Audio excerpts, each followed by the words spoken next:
Good evening, everyone. We'd ask everyone to please stand. The council has come to order. We're going to begin tonight's meeting with a prayer, and we ask that everyone remain standing for our Pledge of Allegiance. Let's bow our heads, please. Dear God, bless our proceedings tonight. Give us the wisdom to know what is just and the strength to do what is right. Amen. I pledge allegiance to the flag of the United States of America and to the republic for which it stands, one nation, under God, indivisible, with liberty and justice for all. Please be seated. Approval of the minutes. I make a motion we approve the minutes. Second. It's been moved and second that we approve the minutes. Voting Mr. Wilson? Yes. Yes. Yes. Yes. I said yes. Oh, yeah. Yes. Yes. Minutes stand approved. Proclamation statements by council. Do we have any council announcements tonight? Mayor, I do want to say next Thursday on the 24th at Alberta by the Gateway in the Fountain, we'll have our annual Tech or Treat. It's games, lots of candy, fun. We had over 2,000 people last year attend. It's from everybody across the city. And that's from 6 to 8 on October 24th at the Gateway. And come out to Snow Hinton Park, Mayor, Saturday and Sunday for a little thing called, what is that called, Kip? It's called Kentuck. Kentuck, that's what it is. All right, y'all come see us. And what council district is that in? Do what? It's in District 6, Mayor. It's in District 6.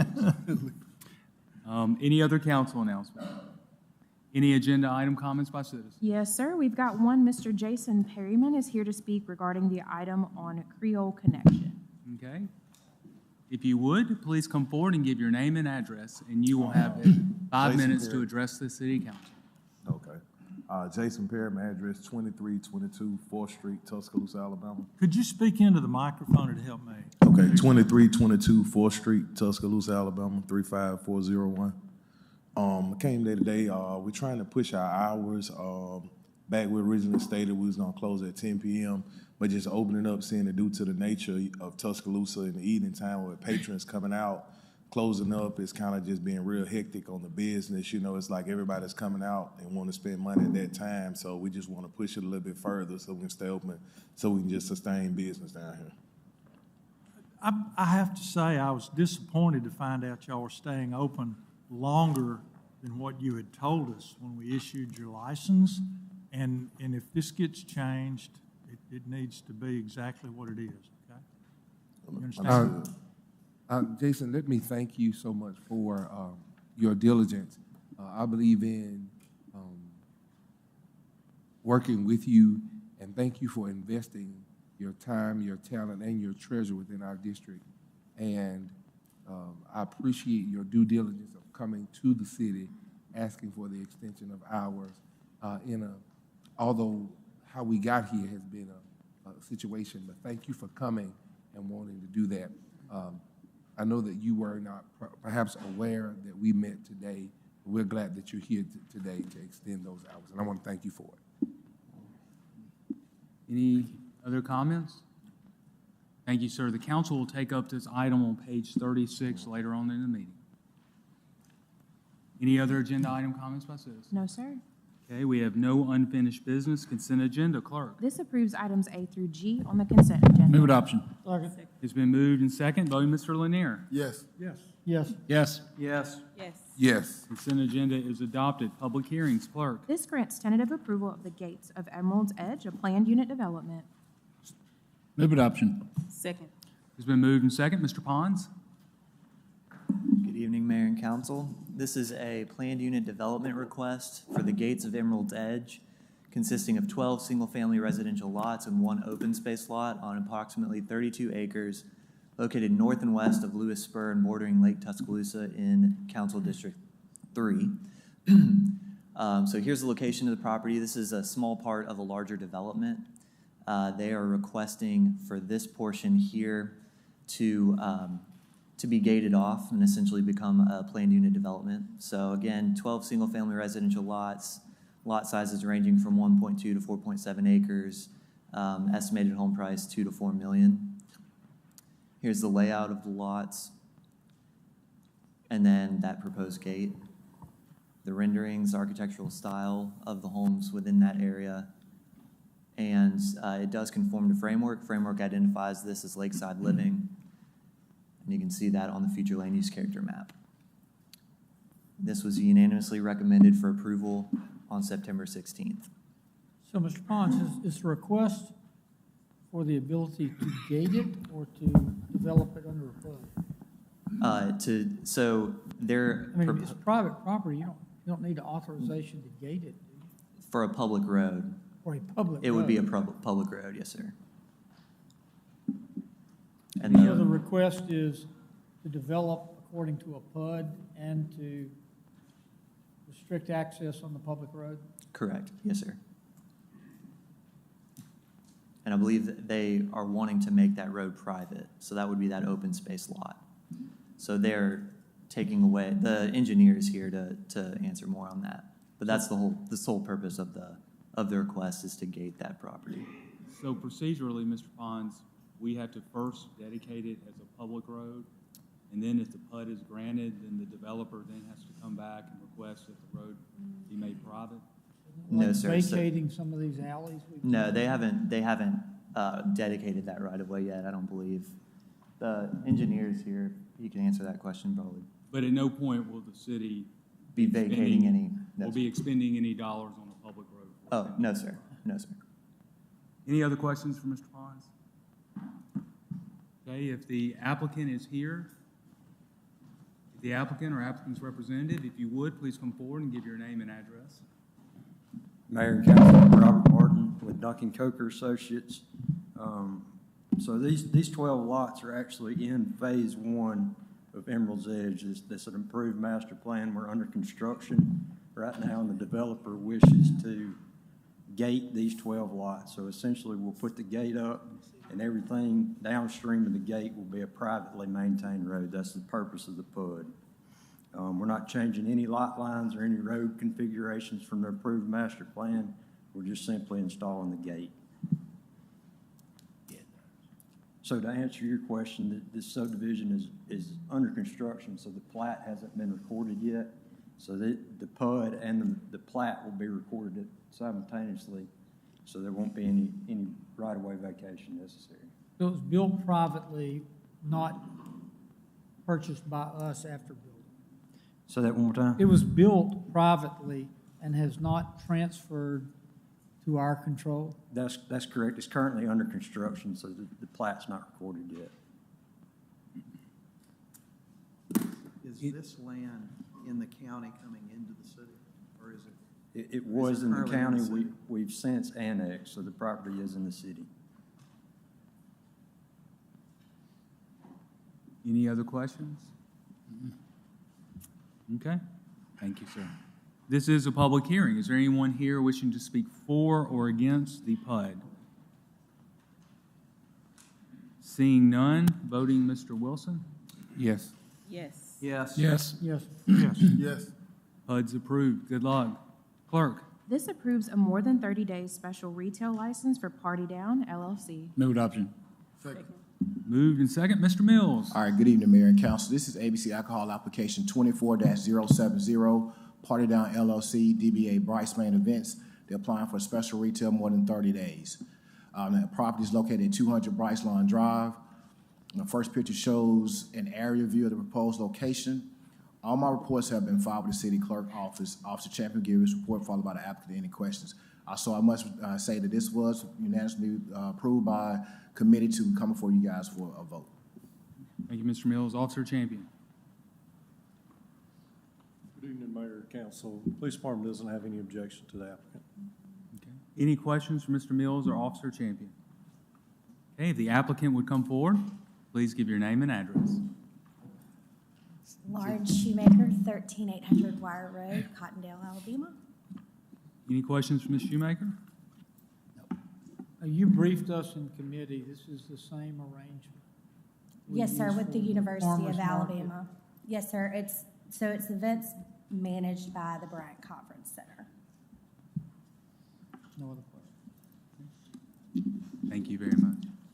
This is a public hearing. Is there anyone here wishing to speak for or against?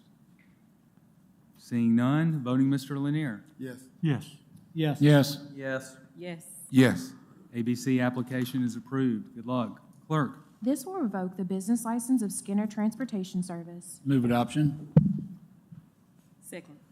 It's been moved and second. Before we move into the public hearings, I do want to remind the council of our rules of procedure for the business license revocation hearing.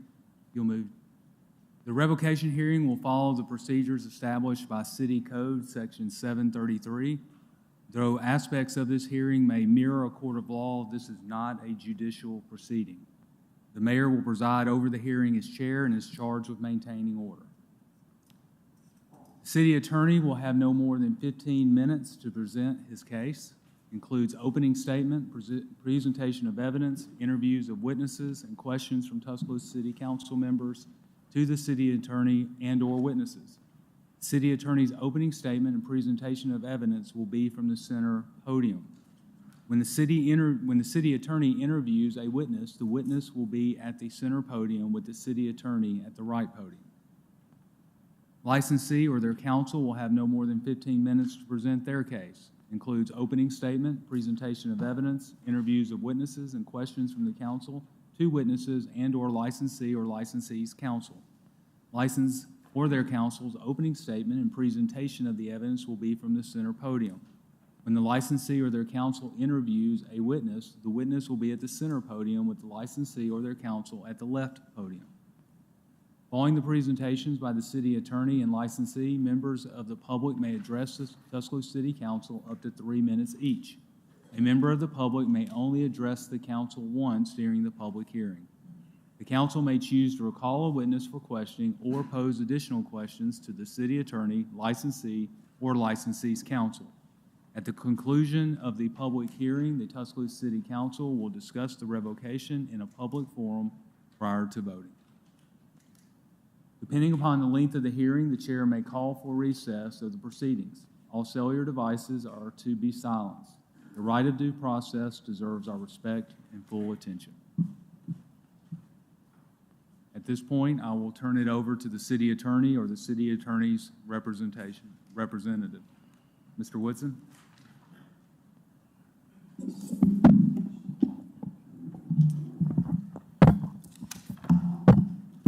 All right, we call Howard Davidson.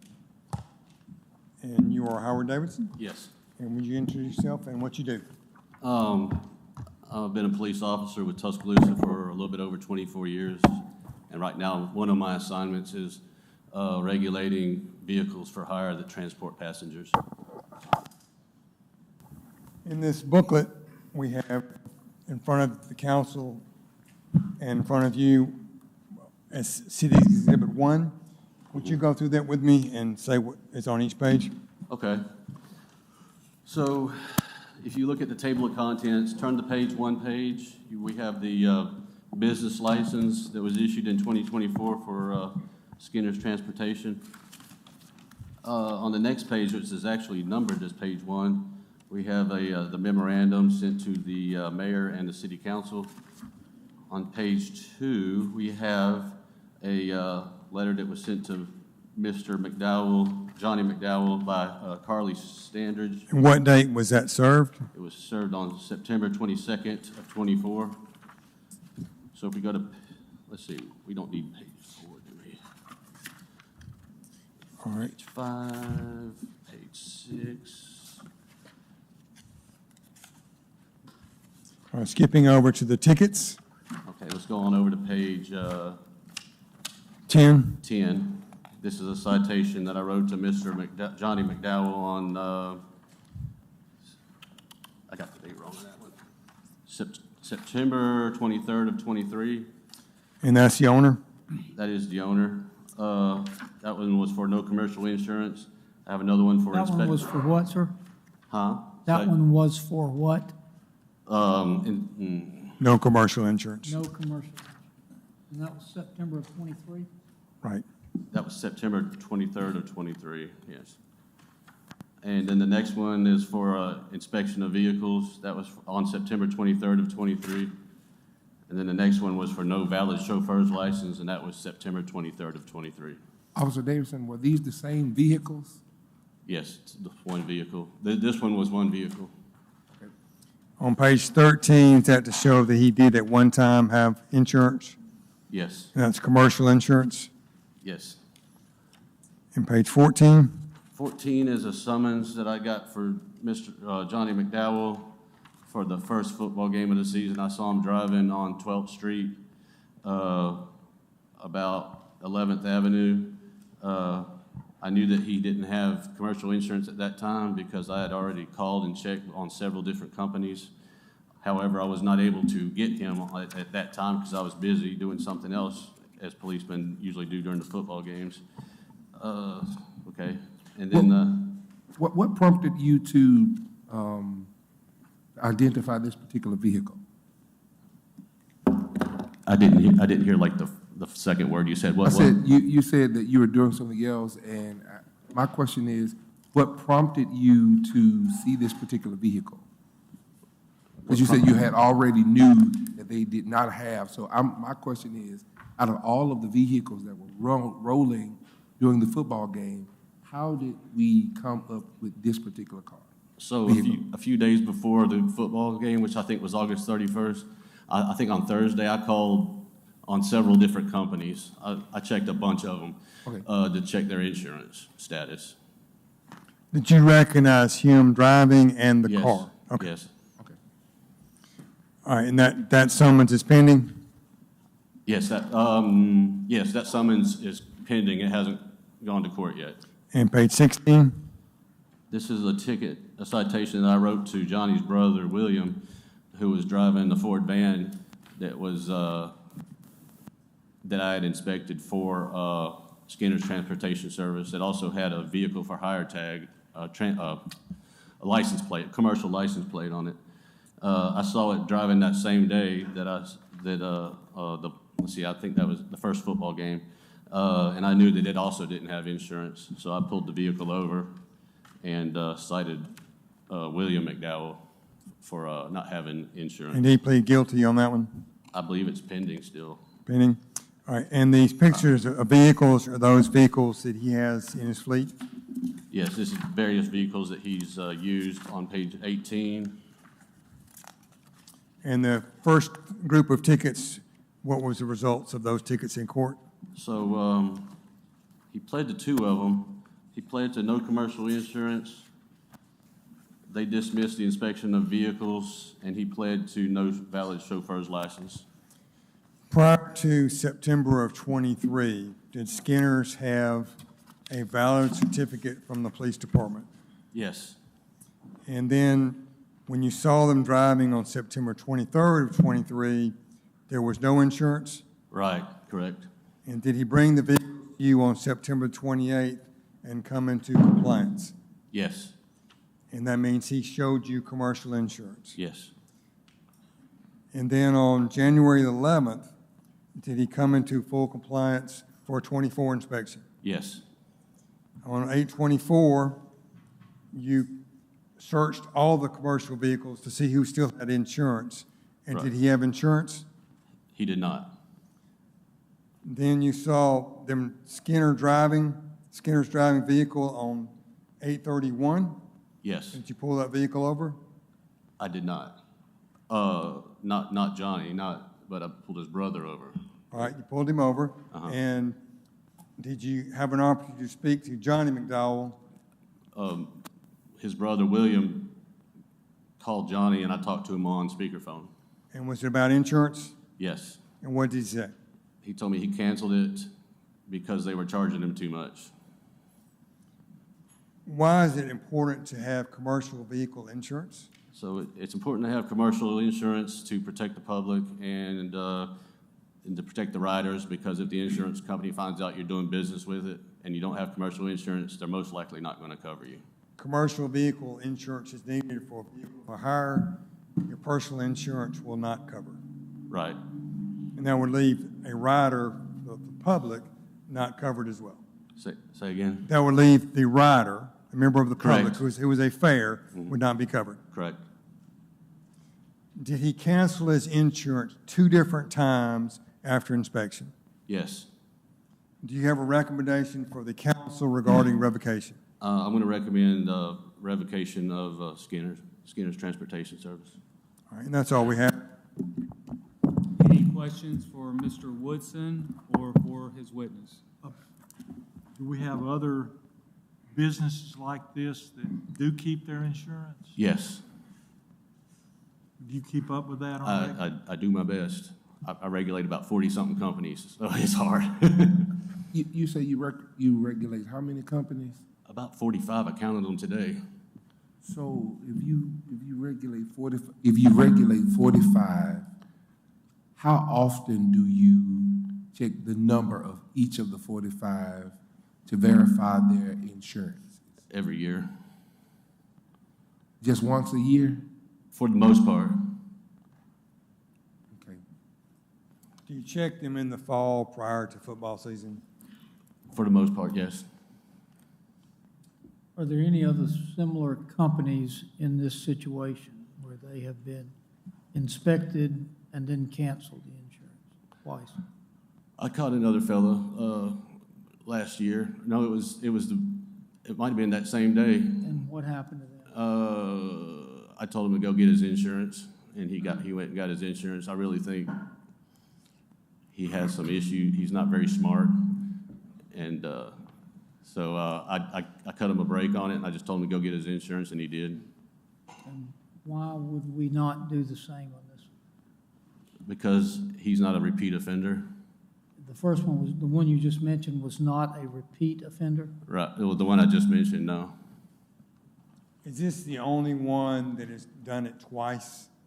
Yes, And he got the insurance and then he canceled it? yes. Does he currently have insurance?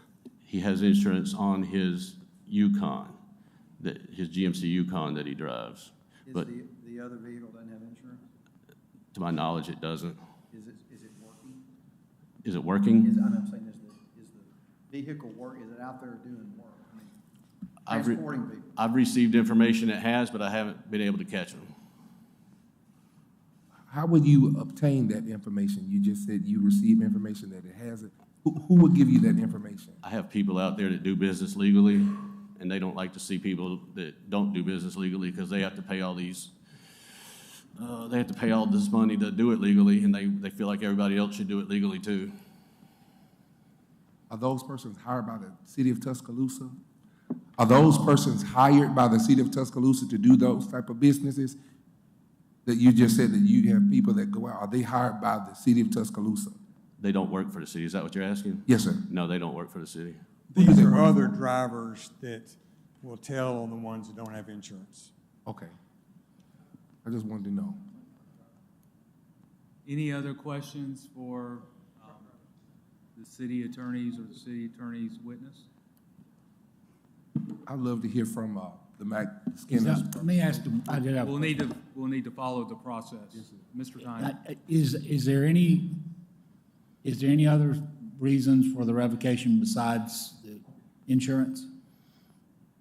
Or is it just the repeat, the fact that it was a repeat? I'm sorry, the fact that it is a repeat offender, is that the only issue? Repeat offender. I mean, I'm just asking. if they're willing to get things right, I'll work with them, but he's done it more than once, so.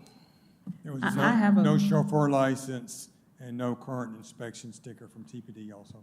So, it was more than one. Yes. So that now he has his insurance.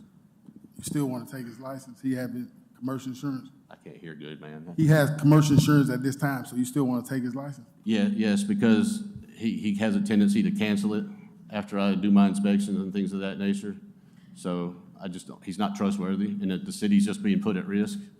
I have a question. When he canceled his insurance, was it during football season or after the season, or, was it in the off season? So he canceled it in January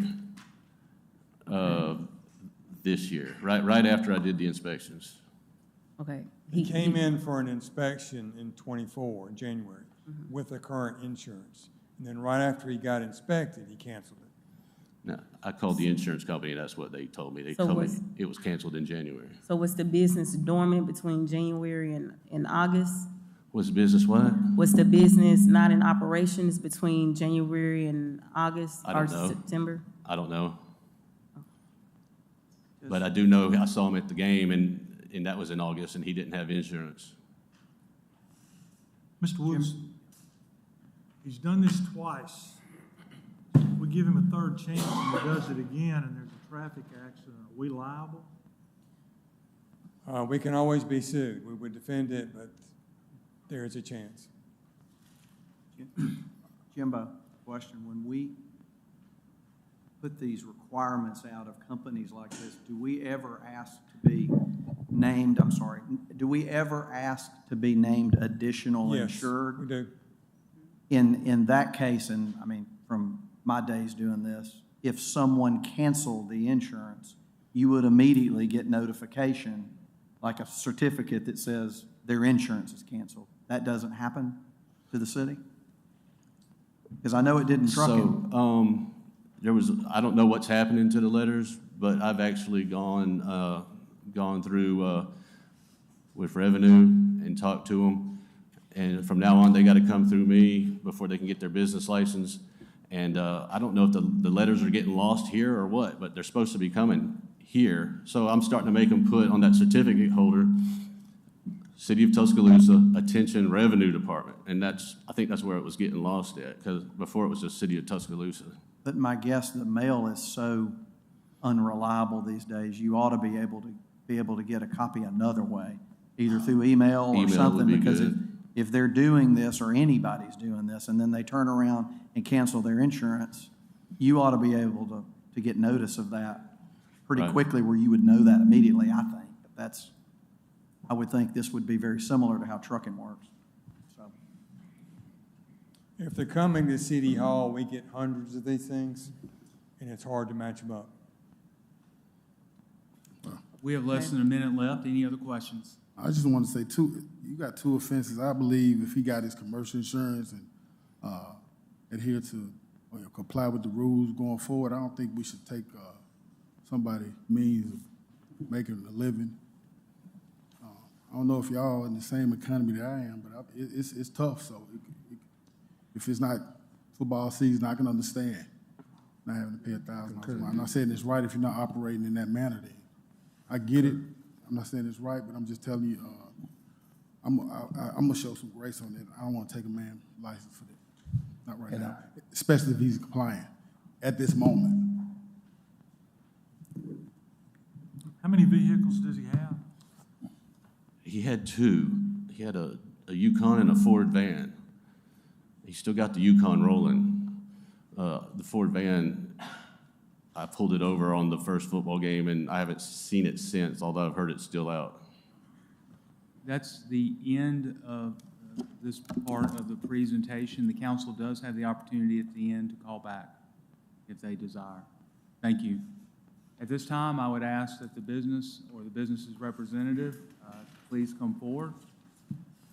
And if you're presenting, will you be calling any witnesses? I call my brother. Okay. At the time you do call a witness, then you will have the witness go to the left, that podium to your left. If you would, please give your name and address, and you can begin your 15 minutes. Johnny McDowell. My address is 12990 Zach, Z-A-C-H Drive, Northport, Alabama. He has the address wrong, 1299, and he spelled Zach wrong also. We'll jump right on into it. I got my license in 2021. I got my business license, got my transportation license. When I got my license right over here across the street, they sent me to Officer Davidson. When I went to Officer Davidson, he told me I had to have commercial insurance and a chauffeur's license, which I did get, and I did comply to that. I was never told, he said he told me, I was never told that signed off on anything about the insurance, how often you should have it, things of that nature. When he pulled me over, I didn't have the insurance on their vehicle at that time. My chauffeur license was expired. They were expired because I'd taken my time thinking I'd get to it. I didn't get to it in time. But when he pulled me over for all of that, I got all of my information. I got the chauffeur license, like he said, and also my insurance.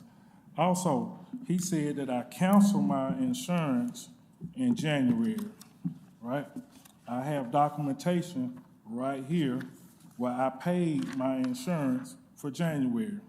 If anybody want to see that, I have documentations right here that I paid for my insurance for that vehicle. Mr. McDowell, would you mind handing that to me, and then I will hand it to the council, and we will return it to you? Was that for a year? Sir? Was that for a year? Yes. He said that once I saw him in January, that I canceled the insurance.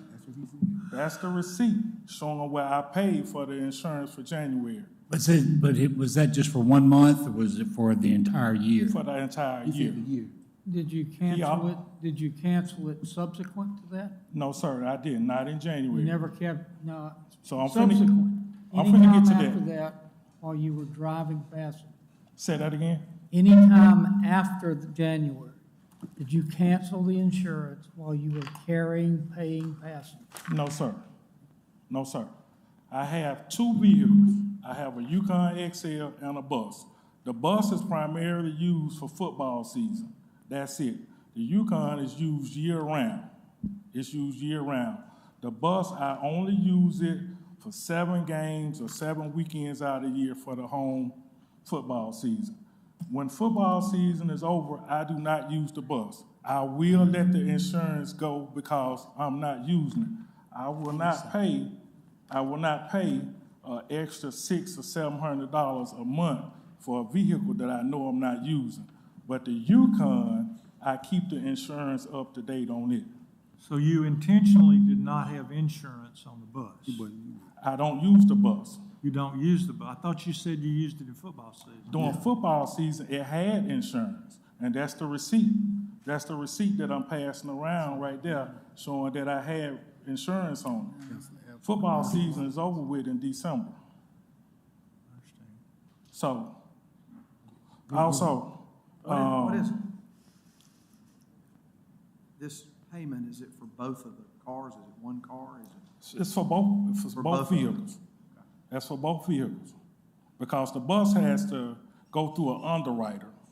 It has to go through an underwriter. That's why I got Supreme versus Progressive or any other company that you would normally see. So the Yukon, like I said, is used and it has insurance. That's it. When he pulled over the van, I don't use the van for no business. I don't know where he got that from, his informants. Like he said, they don't work for the city. What he's doing, he's shaking down people and he's getting them to try to get information on them. Like he said, he has 45 companies that he deals with here in Tuscaloosa with transportation. And he also stated that other companies and other people let him know who don't have insurance. How do other companies and other people know if I have insurance on my business? But you didn't have insurance, right? On the bus, I haven't had it since January. Did you have it on since your the other spring vehicle? of I believe this you're year. missing the point, Mr. Field. I may be, but did you have it on the other vehicle? Yeah, you are. Yes, Okay, that I was had it. My point is, how does another company know if I have insurance or not on my vehicle? okay. I'm not calling no other company, seeing I'm if just they got confused. That's all it is. Gotcha. Also, like I said, this year, the first home game, he said that he saw me driving my vehicle, but he couldn't get to me. He couldn't get to me. So when he finally got to me 2 games later, he pulled me over. I showed him my insurance for my vehicle. You don't have insurance. You didn't have insurance the first game. I'm gonna give you a ticket for that. So the Georgia game, this was the South Florida game. The Georgia game, he saw me, and then at the Hilton Inn, and then that's when he gave me a ticket because he said I didn't have insurance for January for the first home game. Now, I had insurance, but he said that I didn't have insurance and he couldn't get to me. I want to understand, how can the police give me a ticket for something that he didn't pull me over for? The bus and the van, right? Now, the bus don't have commercial insurance, The van has insurance. My brother, as my witness, his wife is a decorator. So they called and wanted to use the bus to go pick up decorations from the party that she was at. And I said, okay. And I had my 13-year-old son driving the van. He get behind the van. This is the van. 13-year-old son driving the van? Yes, sir. 13? Yes, sir. Your 13-year-old son was driving the van? Yes, sir. We just taught him how to drive. We just taught him how to drive. He doesn't have a license. No, he don't have a license. Where was he driving? He was driving a couple of blocks. That's all. He was just driving a couple of blocks. But on a city street, right? Yes, sir. So you got the van, then you got the bus. He pulled the van over. He pulled the van over thinking that passengers are on the bus. But there's nobody on the van or on the bus but decorations. And then that's when he came to my brother. That's when he came to my brother and wrote him a ticket for no commercial insurance. But what Officer Davidson didn't know is that during that time, we were working on the commercial insurance and it was going through the underwriter. So it was looking like it didn't have insurance on it because it was going through an underwriter once again. So, Does the council have any more questions for Mr. McDowell? So, Mr. McDowell, you said the 13-year-old, so let me ask you this question. Was the ticket not written to a 13-year-old to you because you had a minor driving? Correct. But it was about an insurance? It was about commercial insurance for the bus. I wanna get, so no ticket was written to you because you had a minor driving? Correct. But a ticket was given to you about insurance that you already had that was a month ago? Correct. I just wanted to understand. Yes. I understand what everybody's thinking that a 13-year-old is driving on the public streets, but his uncle was right there in front of him watching him, and they were only going a couple blocks. That's it. I've been doing business here in Tuscaloosa for 3 years. I have always had my paperwork. Everything has been up to par. Officer Davidson has pulled me over several times about the insurance. Officer Davidson texted me. He called me during game day, want to know if the bus is out. Is the bus on the road? Is the bus driving this or that or whatever, which I feel like he shouldn't be calling or texting me about whether I have a bus out legal on the street or not. Also, the stickers on the vehicles, the city inspection stickers and tag for the vehicles. Every vehicle that's operating in the city of Tuscaloosa should have an inspection and should have a commercial tag that says taxi or limousine service, from my understanding. I have pictures here for you, Mr. Mayor, that you can pass around with these commercial vehicles that have a Texas tag on it, and it also has a city inspection for Tuscaloosa, and it has a regular Tuscaloosa tag with a city inspection tag for the city of Tuscaloosa. And I'm trying to understand why is he pulling me over for things, and we got other companies around here that don't have the proper tag work around here operating. But every week, it's like every weekend for an Alabama home game, he's pulling me over and want to know about my insurance. He wants to know if the bus is being driven. But that's pretty much all I have for the city council. I just trying to understand why is always Skinner Transportation that has a problem with the city and Officer Davidson. I've complied to everything that he asked me to do. He also said that when he pulled me over for the tickets last year, that we can't comply with him. So I don't understand why he's trying to revoke my license and take away my livelihood and my family livelihood for some kind of vendetta or something that he has against myself or my company. Thank you. Any other questions for Mr. McDowell? Okay, thank you, Mr. McDowell. At this time, this is a public hearing. We will have remarks of 3 minutes.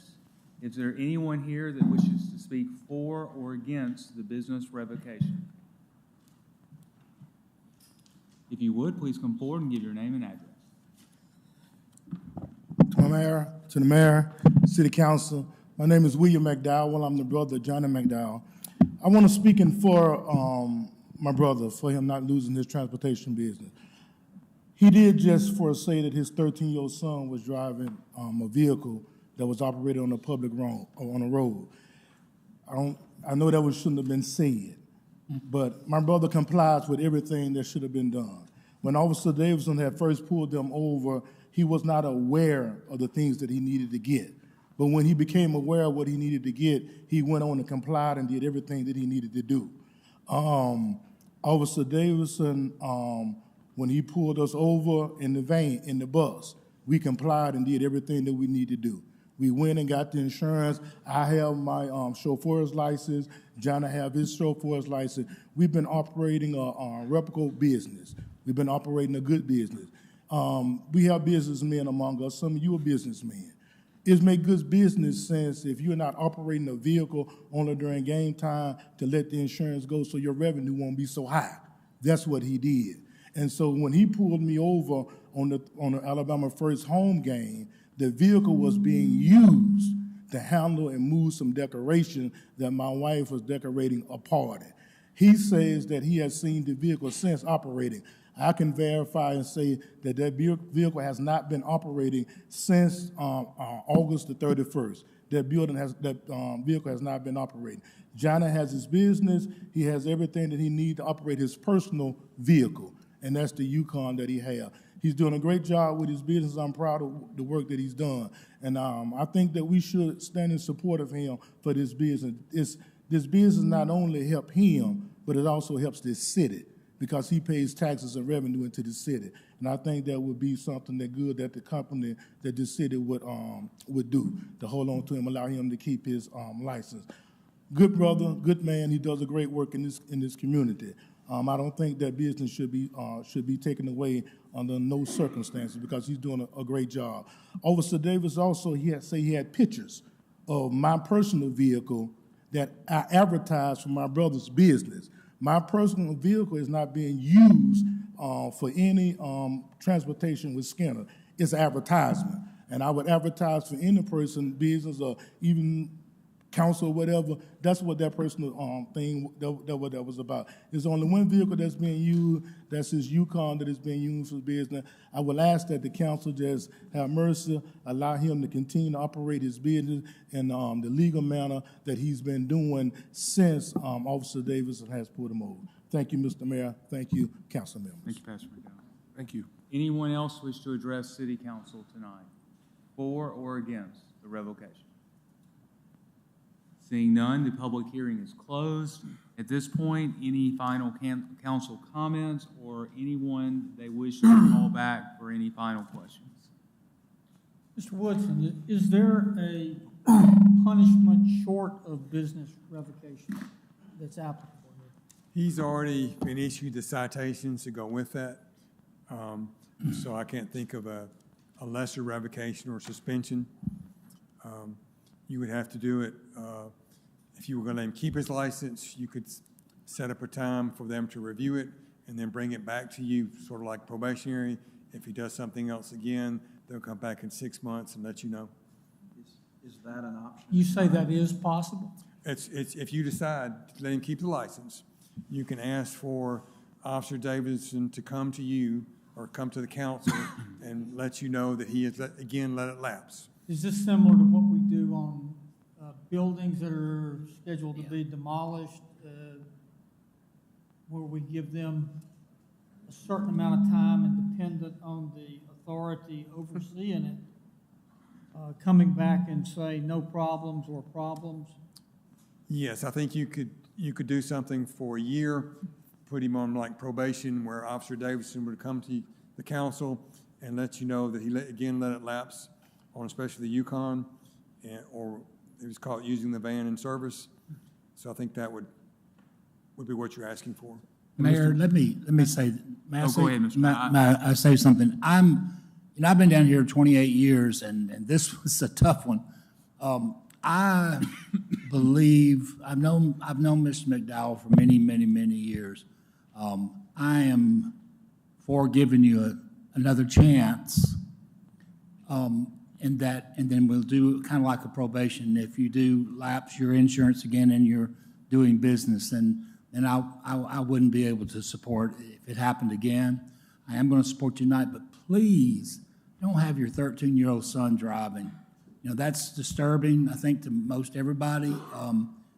These 13, I don't care who was in front of them, behind them, they don't have good judgment often at that age. That's why there's a certain legal age you've got to be before you can get your driver's license. But I hope that won't happen again. But I just feel like, again, like I said, I've known you for years, and I'm going to ask for a second chance or a third chance for you. And then if Officer Davidson, who I've worked with for many years, and he's always, I felt like, done been fair.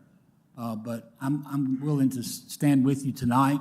But if it comes again, then I just wouldn't be able to do that. And then again, please don't let your son drive on a public street. Is that a motion to table for 6 months? Yes, it is. Second. It's been moved and seconded to table for 6 months. Any final comments before we call a vote? Yes, sir, Mr. Mayor. And during those 6 months, we want to just make sure that if any insurance is revoked, I mean, not revoked, but lapsed, that those letters come to the Revenue Department that would notify, so that we will be able to have a particular record so that it would not appear that anyone has been targeted. All right, we have a motion and second to table for 6 months. So to Voting. make sure I understand the motion, it is probationary period of 6 months. If he's brought in for another violation of the requirements for carrying passengers, business license is suspended. Is that correct? No, no, sir. No, sir. What this will do is provide a 6 months. He will continue to operate with no restrictions. And it's my understanding, and I'd ask City Attorney's Office to correct me, you really do not have the authority to create a probationary period in this matter. Okay. However, if in that 6 month period there are any other violations of, such as, not having commercial insurance, underage driver, et cetera, then the council will be notified, and then we can, at that point, consult with the City Attorney's Office about the direct course of action. Yeah. Yes, sir. Mayor, I would just like to say real quick that I am in favor of the business keeping their business license upon these terms that we're agreeing on. And I feel confident that if Officer Davidson has set up a process with the Revenue Department, that they will give notifications to him when businesses like this come before him for a business license. I think we'll have it worked out, give everyone some confidence. Right. Because I don't want the city to be held liable on anyone's negligence. So I feel confident with voting in favor of the business keeping their business license. Mr. Mayor, if the owner has a question, can they ask it before we vote? No. Okay. On the 6 months, if the council adopts the 6 months? No, well, not about the 6 months. He had another question. At this point, I think the hearing right. is I think closed. It is closed. We have a call for a vote. So unless I hear any other council members, we have a motion and a second to table for 6 months. Voting, Mr. Wilson? Yes. Yes. Yes. Yes. Yes. I just want to thank Officer, I appreciate it. I know that's extremely hard work, and I'm going to vote yes, but please don't come back before us, okay? No. Yes. No. It is tabled for 6 months. Good luck. Clerk. don't This really directs like the your city tone attorney when you to talk. prepare an approval ordinance for the development plan for 105 Rice Mine North, a riverfront zoning district development. Motion. Second. It's been moved and second. Before we begin, I know we have a lot of people that are here tonight for this hearing, and so similar to the revocation hearing that you heard earlier, the council does have rules of procedures to adjudicate this in such a way that both the council and the public can hear and understand what is being what's being applied for by the applicant. Mr. Pons will present initially to the city council. Following his brief presentation, then the applicant will come forward. We have given the applicant 10 minutes to present. They've already made a pretty detailed presentation earlier today. We're only providing 10 minutes at that point to present to the city council. Following the 10 minutes, the council will be able to ask the applicant any questions. Following the council's questions of the applicant, if any, we will then open it up for a public hearing. And everyone, it is first come, first served, and everyone will have 3 minutes to address the city council. Once everyone has had an opportunity to address the city council, the public hearing will be closed, and then only the council will have the ability to discuss the matter or call back other staff. I was asked earlier, could there be rebuttals? We do not have rebuttals. It's public comment, and individuals are only allowed to address the council one time. So, Mr. Pons, we will turn it over to you. Thank you, Mayor.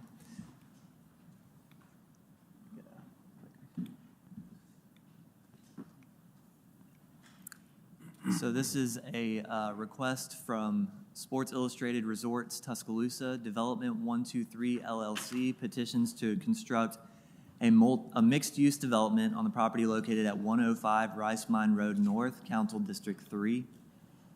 The location of the property here on Rice Mine Road North, close to the McFarland Boulevard intersection,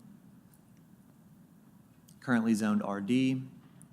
So this is a request for approval of Phase 1 only.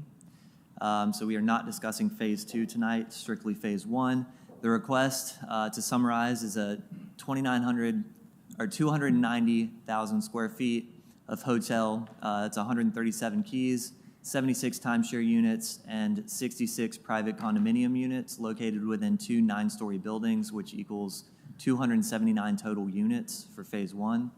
The timeshare units consist of a studio, 1 and 2 bedroom option. Condos are 1, 2, and 3 bedrooms, and then the hotels have double queen, king, ADA king, and suite. There's also 18,000 square feet of retail in three single-story buildings in the front, and then 18,500 square feet of central services. So the retail will be open to the public. And just to kind of summarize here, the developers will construct a Riverwalk along the Black Warrior River, which will ultimately connect to the Randall Family Trailhead as well as Cypress Inn, and that tree canopy along Rice Mine Road will be preserved. The narrative that they have submitted states that they're going to enhance the margin on the Black Warrior River by expanding hotel, lodging, and attraction to the north side of the river.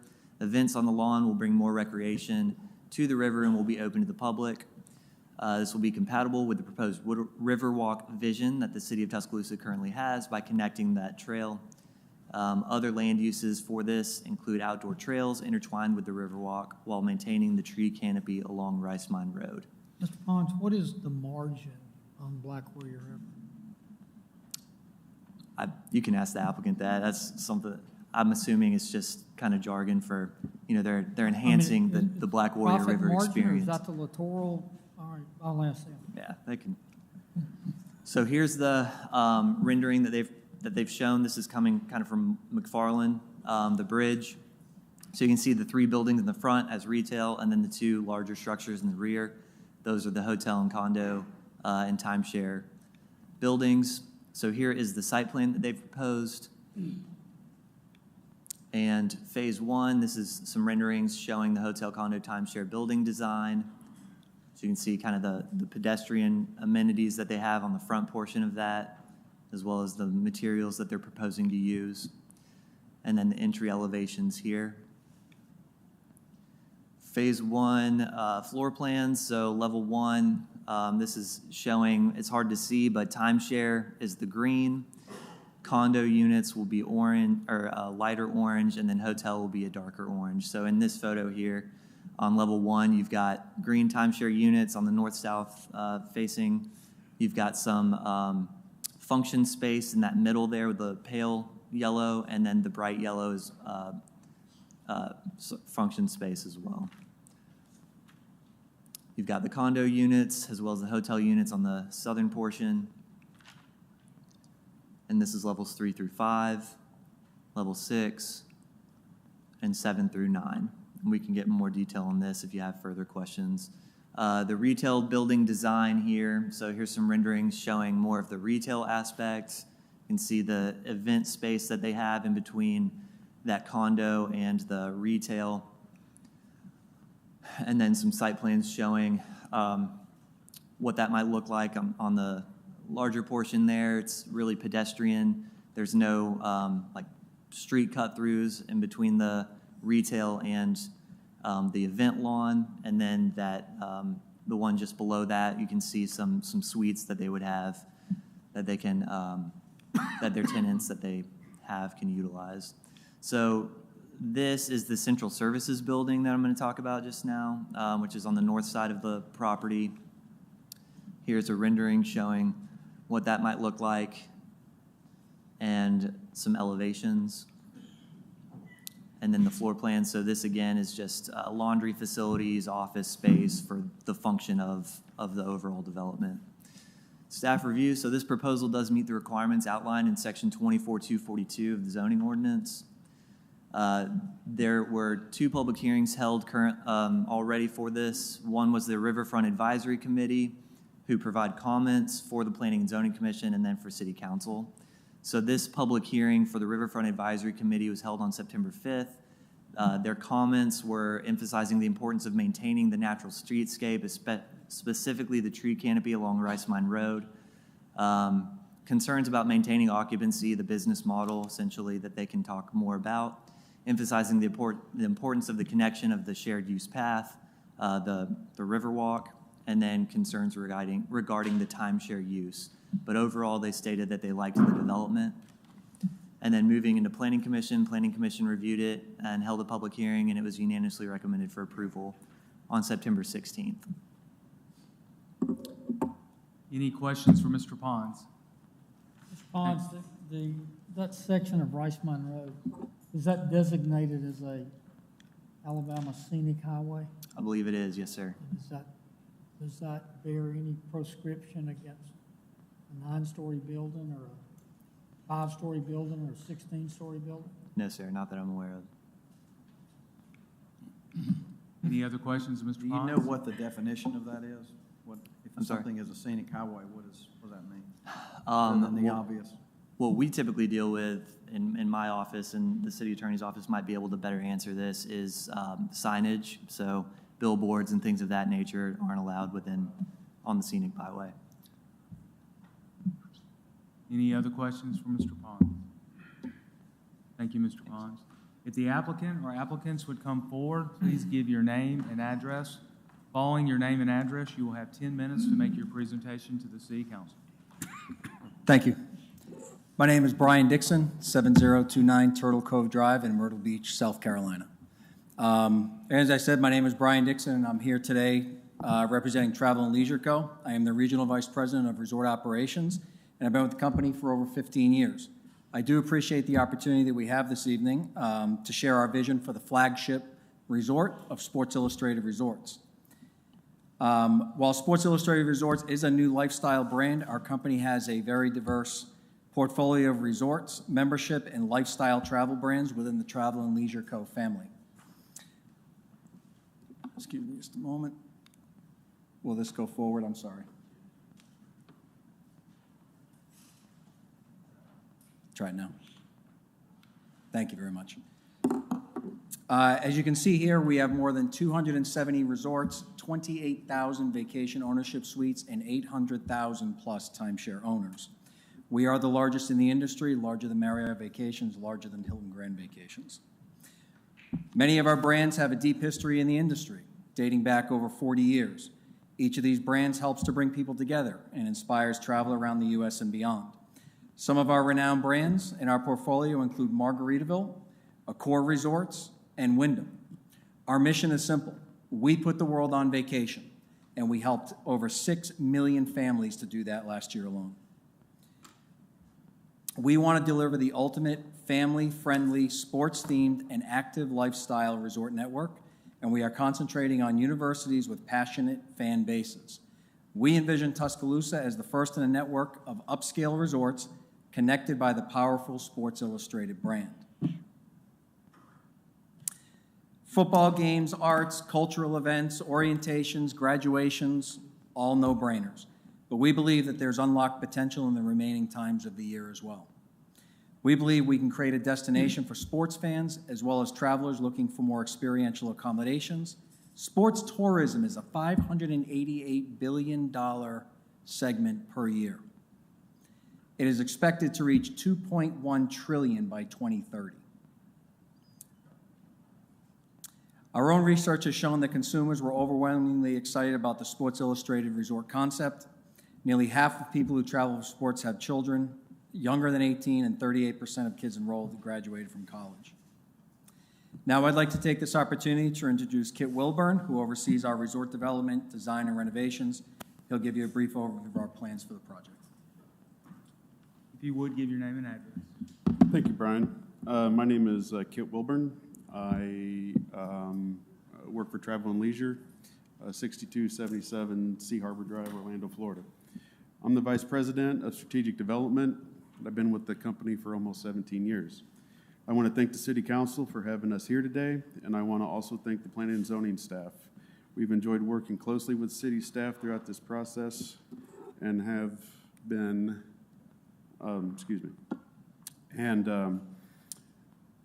been instrumental through our planning process. So can we forward that plan?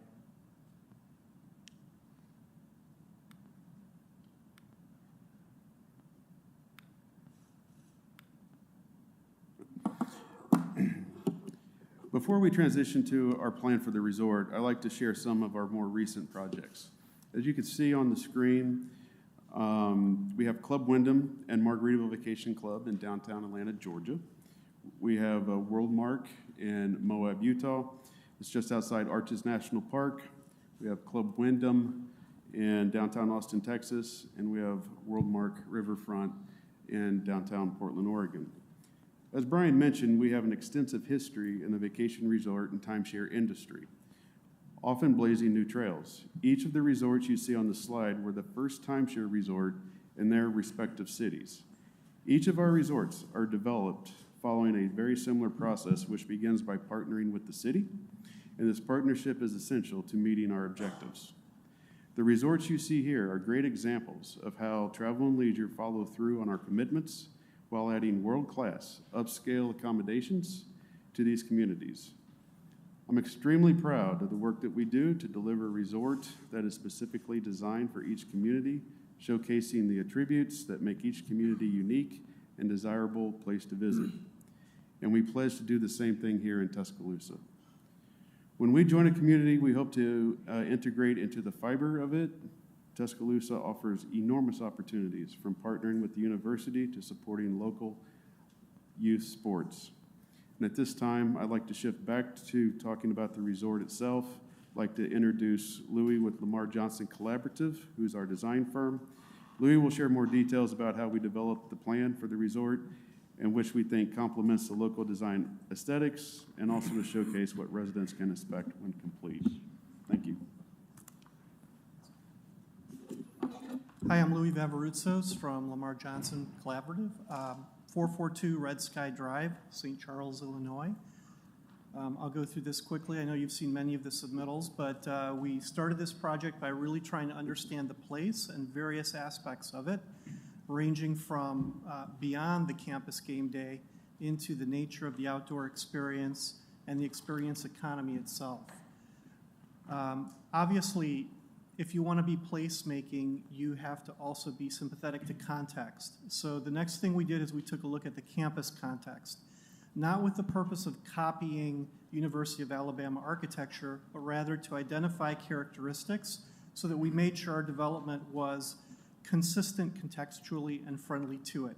Our goal is to develop something that is its own identity, but is also respectful to what's happening across the river at the university. In terms of our site plan, there were a couple of things that were very important to us to focus on.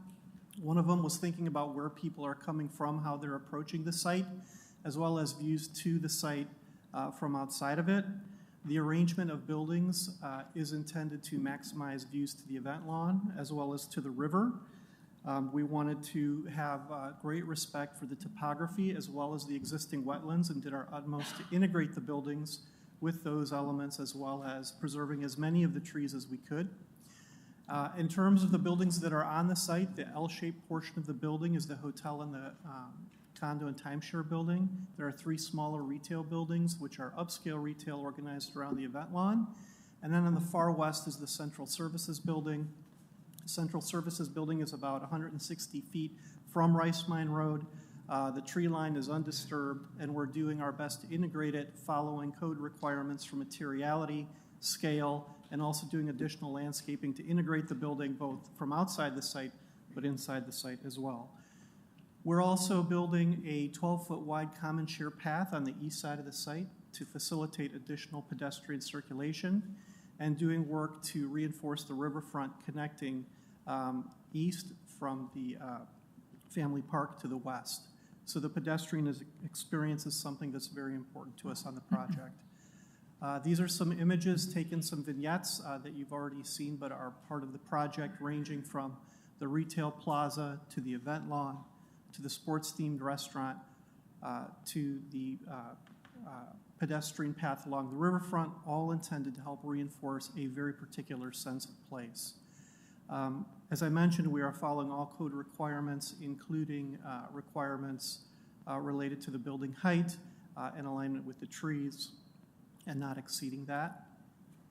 And finally, for the overall view, we've heard a lot about the traffic. One of our first moves was to make sure that we maintain the existing traffic light situation at the corner and worked with that for the main entry. All the site entries are protected turn lanes, so we're not introducing any new patterns.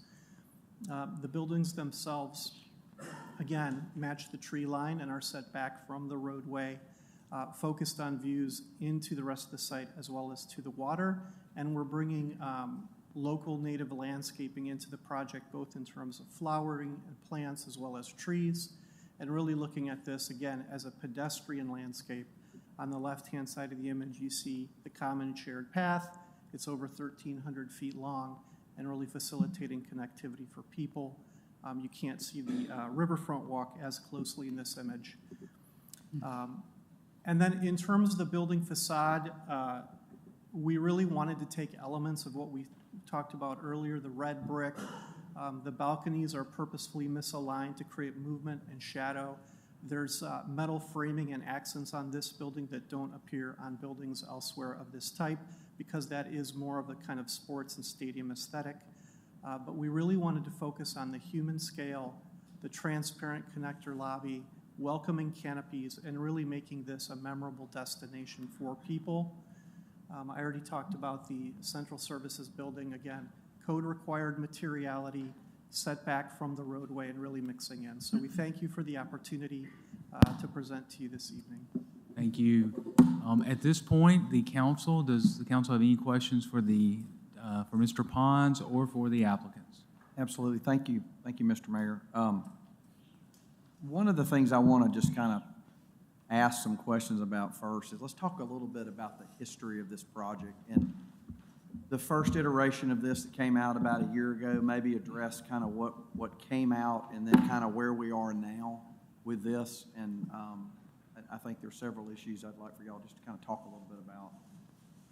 Yeah. Good evening, council and mayor. Thank you for allowing me to If you would mind giving your name and address. Yes.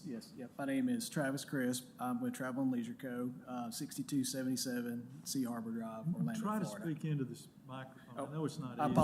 I apologize. There we go. Travis Crisp, Travel and Leisure Co., 6277 Sea Harbor Drive, Orlando, Florida. Councilman Crowe, you asked about the history of the project. And so there were some press releases and maybe some renderings that you're speaking about, I think. Is that what you're talking and about? I think initially when it was first announced, there were some renderings that were out there that I think were a little premature because that's not what you did. But I mean, the concept that was laid out there, but also I know there's been a lot of questions about Cherokee Indian participation in this, and I just kind of want y'all to address a little bit about what started and kind of where we are now. What's the ownership? What's that relationship with Travel and Leisure, and how it's connected now with the proposal that's before us? Sure. So firstly, to address the conceptual images that you saw in an older press release, those were conceptual images for another destination location, not related at all to Tuscaloosa. They were very new conceptual designs, and they were done by another company.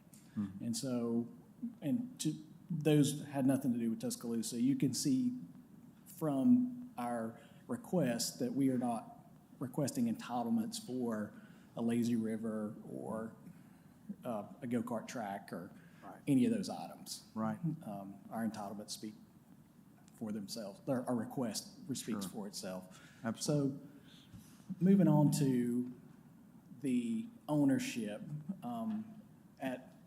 at one time, the Eastern Band of Cherokee Indians, through their economic development entity, which is called GDUA LLC, had some ownership in the company that had the license to operate Sports Illustrated Resorts. That company and GDUA LLC are no longer involved. Travel and Leisure, this is a travel and leisure project. Those companies are not involved, and this is purely a travel and leisure project at this point. And Travel and Leisure, do they hold the license for Sports Illustrated now? Yes. Okay, 100%? Yes. 100%. And do you own the property? I'm sorry, You sir? own the property? Yes, yes, Travel and Leisure owns the property. We purchased the property. Over the last 18 months. Yeah. Would you speak into the microphone? Would you mind speaking to the microphone so everyone can hear? Yes, we own the property. We purchased it in two separate transactions over the last 18 months. Travis, one of the questions too is if you had to define who is your customer? Who are we trying to attract, or who are you trying to attract to this resort? Well, I can answer a little bit of that, and I'm gonna ask Brian to answer a little bit of that also. So our resorts throughout Travel and Leisure are family-oriented resorts. Mm-hmm. So we want families to come enjoy our resorts. We want them to come enjoy game day at their university. We want parents to come watch their kids play. We want parents that are participating in youth tournaments to come stay at our resort, and we just want to be an open, family-friendly resort for the community. Brian, maybe you can elaborate on that. Yeah, thank you very much. So I think Travis hit most of it. Travel and Leisure Co. is a family-friendly organization. This is what we want. If you go to any of our brands now, Club Wyndham, Worldmark, Margaritaville, Accor brands, you're going to see families all around our resort enjoying the pool, enjoying beaches, enjoying any other recreation that is there. So we look to attract the same here with the new Sports Illustrated brand, and we think we'll be very successful in doing so. But we are attracting, and our customer are families. Talk a little bit about what the restaurants are going to look like. And I know that we're talking about a sports type oriented restaurant. I mean, how would you wouldn't see that being a bar late at night or anything? I mean, what's going on with the restaurants there in the facility? Currently, we have one restaurant planned inside the resort. That restaurant would be a 3-meal restaurant. The hours of operation would follow all local ordinances and codes. There is planned to be a lobby bar, indoor-outdoor bar with the pool. Again, it would follow all local regulations and ordinances. What type of events do you see happening on the property? Speaking specifically about the open space. Yes. I'm sorry. Yes, sir. Yes. We can see, things like small musical events, things like that that might be on the lawn. I'm not talking big concerts, anything like that. We don't have the space for it. That area is less than half an acre. So we might have like small sporting events. I don't mean sporting events, I'm sorry. Small, musical events, entertainment maybe for the owners and guests. And we would also like to invite the locals over to the property as well. So, I mean, it kind of really more of an entertainment space, for the guests and owners of Margaritaville, but also we might do things like watch parties. We might put a screen out there and invite some, folks over, again, owners, guests that aren't actually going to the game. Any of our local community members would certainly be welcome to come over to the resort as well and use that space for, for watch parties and things like that. But again, family friendly and not something that we're, looking to have big, huge, massive, college parties at. That's good. I had a community meeting last Tuesday. It was very well attended, and I wrote down several of the questions that a lot of our residents had about different things, and I think you've addressed some of it, but I do want to kind of hone in on a couple of them. I'll list the things that I wrote down that were kind of the bigger items. One of them, of course, is traffic, and I want us to talk a little bit about that. There was a lack of renderings in Phase 2, which we have removed from this, so that concern was heard and was dealt with. Also, the tree canopy preservation is a big deal to me and for residents that live around there. Sure. And that is not an issue with this. The timeshare component I want to talk a little bit about because I'm still kind of personally confused, concerned a little bit about that, how that would work. Landscaping, it looks like you have addressed some of the landscaping concerns with the new rendering that you guys put out tonight. And then, the height of the building, I want to talk a little bit about why that was a pretty big issue with people. And the 9 stories and the appearance of it is, I guess, something we can talk about a little bit. But then also the research that shows when we are kind of in a struggling hotel market right now, year-round in Tuscaloosa. I mean, we are so grateful for the university and our connection there in this town with what happens during a lot of the year. But talk a little bit about how you think this will fit into the market that we're dealing now, why you think this will be successful. So I don't know how we can go back and start with traffic or whatever you want to do. So I heard some questions about the facility and the product itself, and then some questions about how timeshare works, and again, how we might fill the rooms there. Sure. So was the exact question how timeshare works? Yeah, explain, because honestly, I'm not telling y'all something you don't know. Timeshare is not a real good word sometimes in society today, but this is a different type concept. I want to make sure that everybody understands, and I understand. Sure. When you say timeshare units, what does that mean? Right. Yeah, thank you for the question. It would be great to be able to clarify it. So to explain the modern timeshare industry in the simplest of terms, people purchase an ownership interest in a piece of property over a recurring period of time. That real estate interest is converted to points, which can be used to travel to a network of resorts. So what you may be familiar with is, in the past, and certainly some reputation of timeshare, is that you purchased Unit 101 during week 1 of every year, and you came to vacation during the first week of January, and you always had Unit 101. That is not a product that's sold anymore in our industry. So you now purchase a piece of that real estate interest, and you are granted points. Those points are essentially used, you can think of them as currency within our club. And general numbers, if you purchased 100,000 points and, it cost you, say, 10,000 points each night to stay, for example, I'm just, using general numbers. You can stay 1 night, 2 nights, 3 nights, 7 nights, 20 nights. Those points are essentially used as a currency. So that what we used to call fixed week timeshare product isn't really something that's sold in the industry anymore.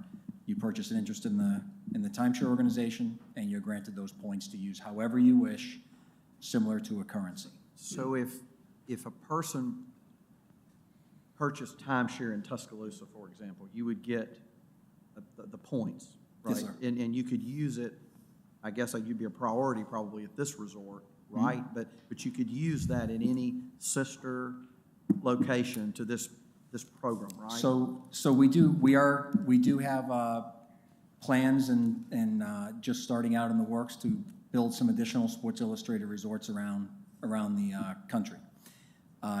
Sports Illustrated will be a club that stands on its own. So Travel and Leisure is our parent company, and under that, we have multiple clubs. We have Club Wyndham, we have Worldmark, we have Margaritaville, we have Accor Resorts. Sports Illustrated will stand on its own.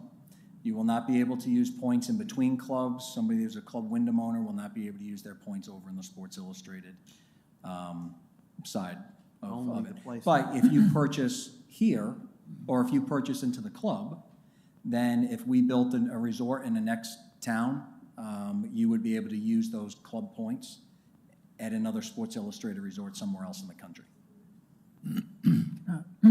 So if you don't mind with how timeshare works as well, I'd just like to address, timeshare association works similar to a homeowners association.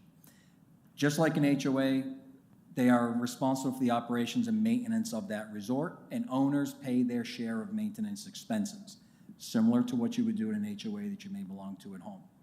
For any unsold inventory that we have, because it will take us a little time to sell that inventory out, the developer will pay for the maintenance and operations of those unsold points in exchange for usage of the points.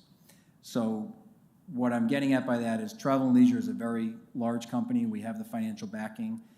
As we work to sell the resort out and sell those individual interests, then Travel and Leisure is backing that resort financially, paying any unsold points to ensure that the property is beautiful, maintained, and has the ability to continue that way in perpetuity.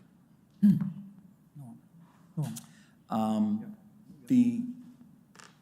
other questions? Yes, I do. First of all, Louis, was it? Thanks for the path along the river. That's a public asset, and I'm glad to see it have public access. Brian, how many employees will the development get at scale? How many total employees?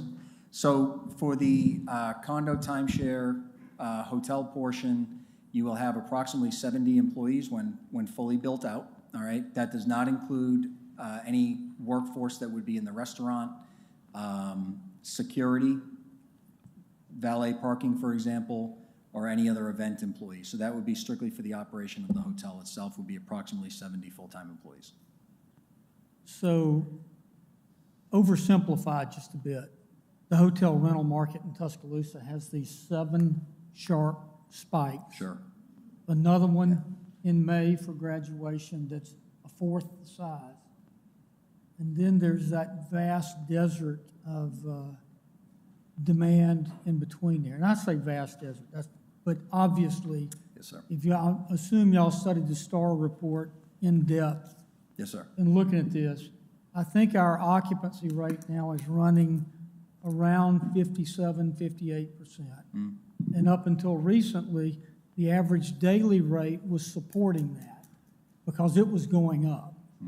That's not the case now. We've got about a 2% rise in that ADR and about a 7% decline in the occupancy rate. How is y'all's business model going to address that? So thank you for the question. I know it's a sensitive topic within the community. Travel and Leisure comes with its own ecosystem in a way. As we sell our ownership interests, those owners can use their points all around all. Now, you're now talking for the timeshare, right? Yes. Okay, I was more focused on the 137 hotel. Yeah, so some of our owners will also tend to come in and use those hotel rooms as well if they're operating outside of, say, their points or the opportunities that they have within the timeshare. But our owners, as we sell, be it here in Tuscaloosa or be it at another resort, travel extensively.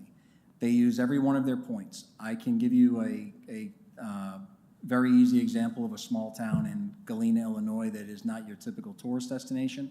We do have a resort there. It's a small resort. I think it's 40 or 50 rooms. And those rooms are constantly occupied by our owners in a destination that you would think may not be. As far as the occupying the hotel itself, again, our owners will tend to travel, and if they don't have space, for example, in the timeshare, they might also be interested in the hotel. But I also want to, Sports Illustrated itself has a very similar ecosystem with their loyal fan base, and they would also be using that hotel as well. So Sports Illustrated has its own following that I believe will come and that they will stay there to come and experience the brand and the lifestyle. But more importantly, I don't see another entity that actively promotes other sports in this area. You have these spikes, as you said, with the 7 football games. Besides football, we would look to also promote those less popular sports with our owners, with our prospective owners, particularly women's sports, which is a growing market and has a very large growing fan base. So we would look to bring some of those potential owners in. We do that in multiple different ways. One of the ways that we do that is we invite new owners as well as current owners with us to come in and experience the property, have a wonderful experience with us, and then decide if that is a product that is right for them to purchase. But we believe that we can take some of those downtimes. We have a very large ecosystem, as does Sports Illustrated itself, and we believe that we can assist the city in bringing some additional room nights here without taking away. I'd like to hit one more just point if I could. Real quick. Sir, yes, sir. Timeshare owners spend on average, from our industry data, $4,200 during the time that they are on a vacation. Much of that is because it is essentially a prepaid vacation in a way. They tend to spend significantly more money than does a transient guest. Sorry, thank you for the extra time. I just want to, if we can, kind of hit rapid fire where we answer questions. I want the public to have a chance tonight. The hour's running late. What pricing point do you plan to compete at? And I'm going to oversimplify low, mid, and high. For the hotel? Hotel. From what I've looked at in a general sense, you look at the Alamite Hotel right over here, and I think I've seen during game time somewhere around $2,000 a night. That is an extremely high rate. I think, we're going to be a luxury lifestyle brand, and the Alamite is, a gorgeous resort. We're probably going to be on the higher end, but, there's a lot of different ways to look at that. During those massive peaks, we'll probably be on the luxury end. Any other questions? I'll be rapid, I promise you, because I'm with you on that. I could say so many nice things, and I enjoyed meeting with you all several months ago, but one concern that I really do have, because it's our river, and you only have one chance to get it right, and I was on the council years ago when the other side of the river was developed, and there was now where Broken Egg is and these other places, and they were asking for 7 or 8 stories, and so we worked out a compromise where I think they're only 3 stories high. But is there, to me, I'll just be honest, I don't like the height. I think there's too many stories. So do y'all have, because I want to see the river, so do y'all have anything else, because I don't think this is going to be the end of this tonight, but any other type of concepts or something that would not be so many stories? Well, we've followed the Riverfront Development District guidelines that are in place. And the guidelines state that the building could not be any taller than the adjacent tree canopy. So we went through, did an extensive survey, and that's where we came up with the height of the buildings. We currently don't have any alternate plans, but that's not to say that, we can't take it back and study it with our design consultants. So. Okay, thank you. Because that Skip's point, really, that's been a big issue. That was a big issue the other night. Just about that. It's. Yeah, again, we were just following the current guidelines that were put in front of us. Any other questions from city council members? All right. Thank you very much. Thank you very much. It is now 7:29. At this point, we are closed the presentations, and in a couple of minutes, we will begin the public hearing process, which will be first come, first serve. I'm going to ask the council to take a quick recess to 7:36. That'll give everyone a few minutes to run to the restroom or to get some water. I've asked our team members to be out in place in the hallway. If you need directions to city facilities, water, etc., our team members will be there to assist you. Do I hear a motion to recess until 7:36? It's been moved and second to recess to 7:36. Voting Mr. Lanier? Yes. Yes. Yes. Yes. Council is now in recess.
If we can get everyone to return back to their seats.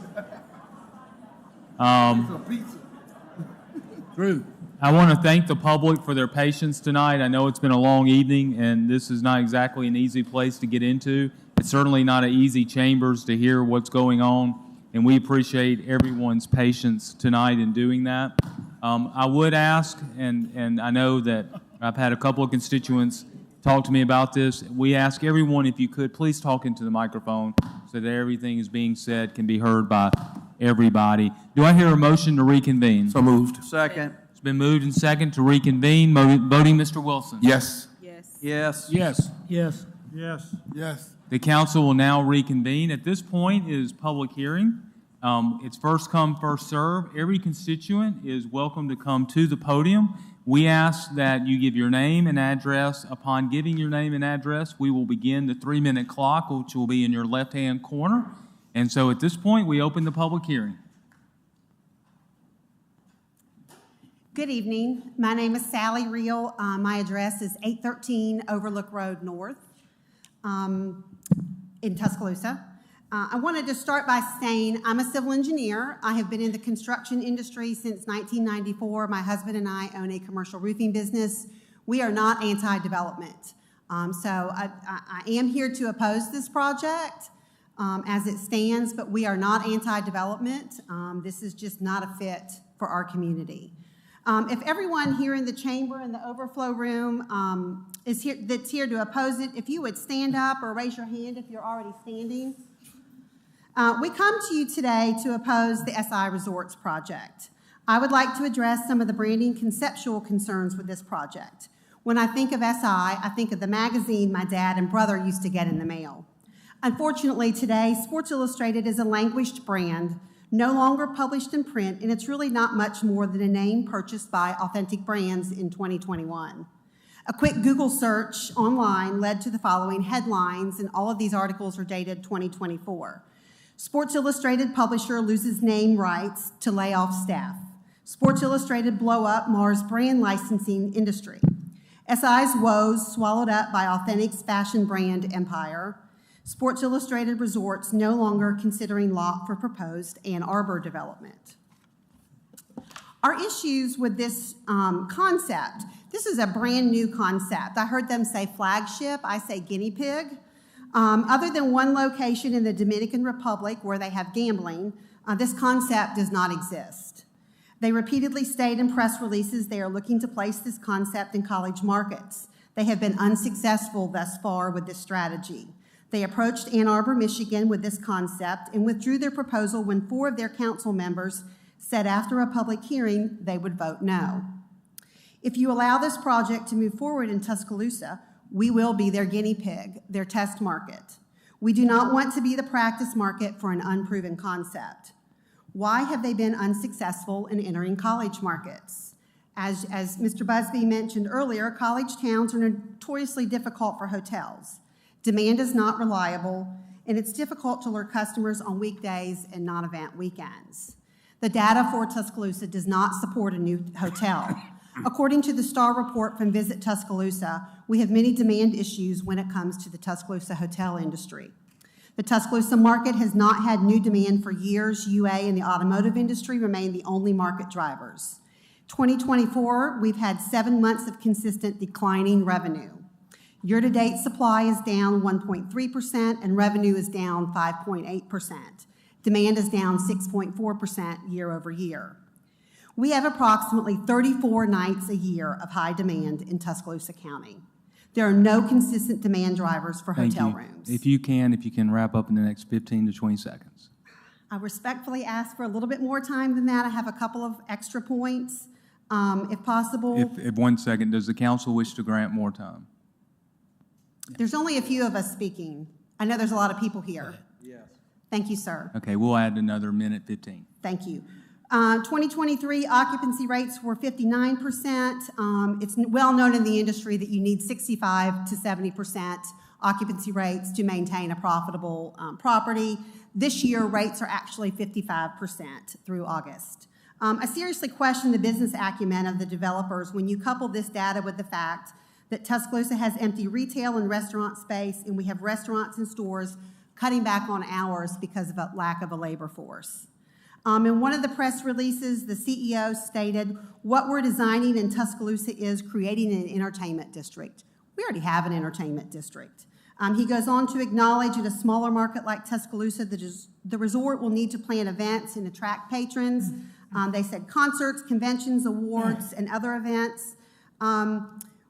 We also own an amphitheater. You own the amphitheater. Are we really considering allowing a resort to be built that would directly compete with the city? We believe the concept for this hotel does not fit the site selected. We want this site developed. However, this site is close to schools, residential neighborhoods, and our scenic river. It is not an acceptable site for an entertainment district or a resort that has the potential to become... Ms. Real, I apologize. We do try to stick by the... Margaritaville 2.0. Thank you very much. Thank you.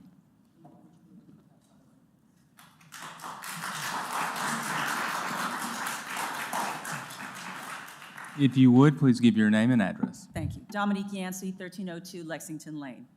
Tuscaloosa citizens have concerns about the hotel design, and additional due diligence is needed to address these issues.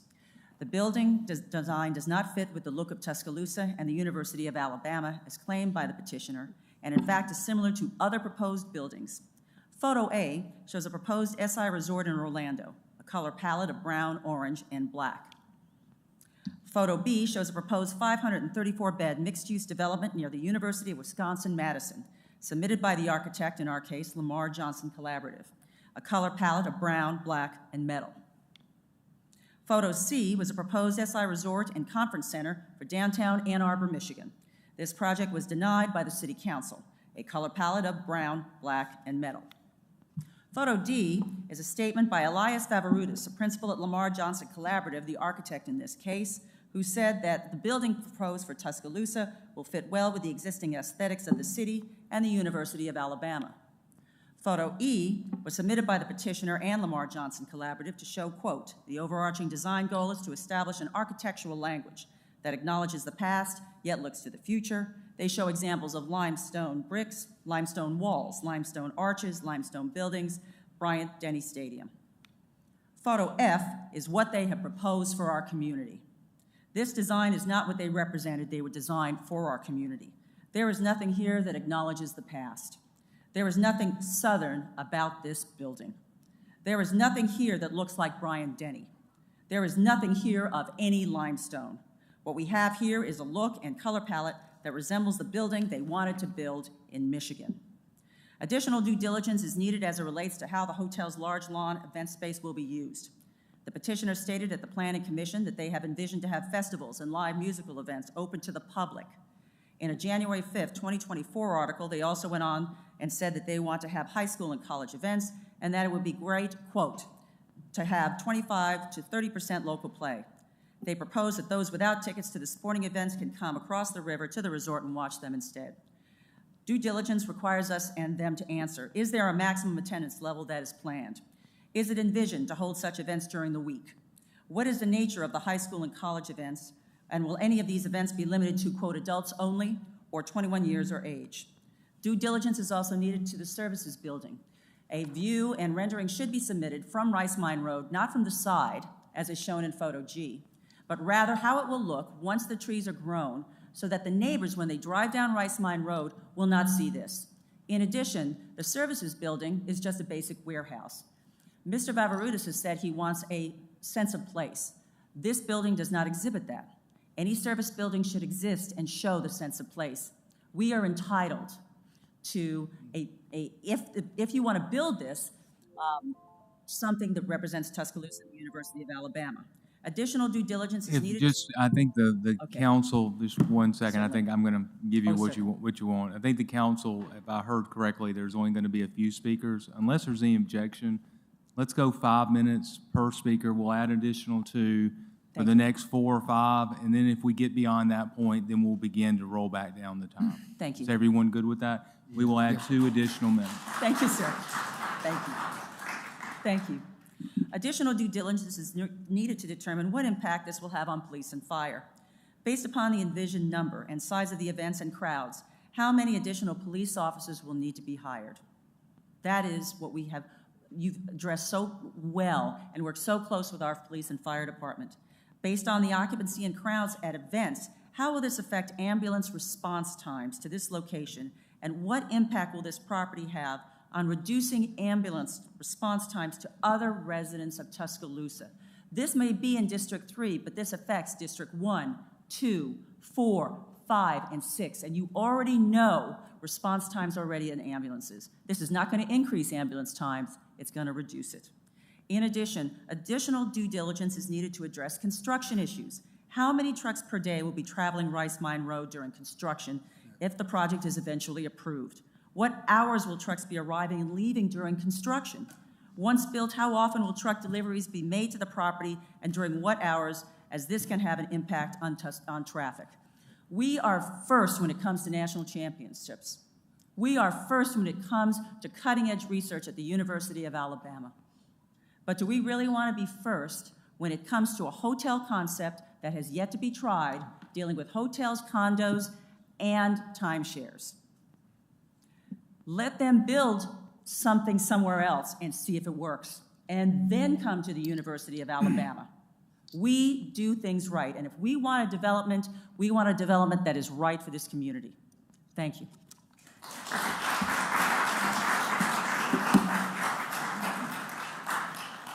Anyone else wish to speak for or against this application? If you would, please give your name and address. My name's Tony Hubbard, 1507 River Road Drive. That's the Rivermont subdivision, and I'm the HOA president of that subdivision. Several people asked me to speak in regard to the traffic issue. I'm not going to repeat a lot of the other stuff. I'm only going to touch on traffic since other people have spoken on other issues. But Rivermont subdivision, we have 69 homes in the subdivision. We only have one way in and one way out, and that is on Rice Mine Road. There are 10 other subdivisions, 3 professional buildings, 3 multifamily complexes, Riverbend Commons, Rivermont Apartments, High River Apartments, 541 units already on Rice Mine Road that empty one way in, one way out to Rice Mine Road. Residential households, Rivermont, Vantage Point, Pinnacle Drive, Waterfront, Waterford, and North Shore, Stonebray, Overlook Road, where one person spoke from tonight, 128 houses in High Forest, 55 houses in Indian Hills. They do have an alternate route other than Rice Mine, but Rice Mine is the main entrance for those 2 subdivisions and all of the 8 others that I mentioned. And all the 8 others have one way in and one way out, and that's on Rice Mine Road. You know, I came tonight, I thought that the proposal was phase 1 and 2, and I was a little surprised when they only mentioned phase 1, but I've got to believe that phase 2 is on the agenda for some time in the future, so I think we should consider the effects of both, really, in looking at this proposal.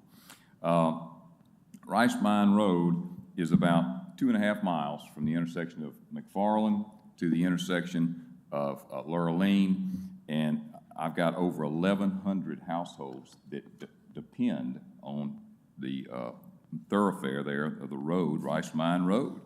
And so it's already rated, I think, in the current traffic study as a D.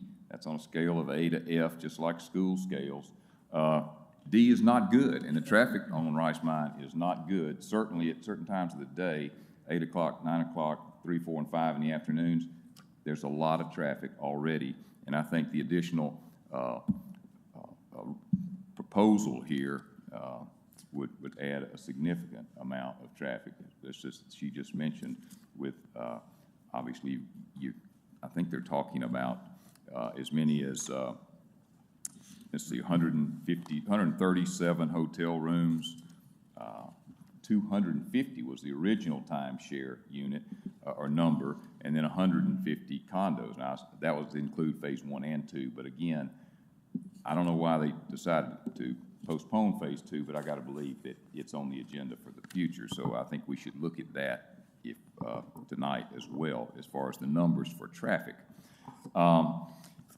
I've got some questions. I'm no traffic engineer. I had the opportunity to look at a traffic study for about an hour. It's about 500 pages. And so I'll be the first to admit I'm not prepared to talk about the whole traffic, and I'm not really qualified to. But I do have some questions. And under the scope of the study on the traffic covered about a quarter of a mile around this particular prospect or this proposal. I think it needs to be broadened considerably because it's going to affect, as she just said, emergency vehicle response time to much more than a quarter of a mile either side of the proposed development. There's schools on the east side of Highway 82. There's schools on the west side. Collins Riverside Middle School, Matthews Elementary are all one way in, one way out on Rice Mine Road. My questions, a few. I assume this traffic study was prepared for and paid for by the developers. I'm going to assume that's the case. The city has no stake in that. So with that in mind, I would recommend highly that the city hire an independent, well-qualified traffic engineer to review and comment on the study in order to ensure that the recommendations of the study are reasonable and the traffic situation on Rice Mine and surrounding areas will not be negatively impacted by this proposed development. The study I saw was dated September 24. My question is, when was the data collected? I didn't see that in my hour review, and there may be an easy answer, but we're at time. So I tell you, if you would like, you can submit those questions to our city clerk's office, and we will respond. We will get a response to you on those questions. Okay.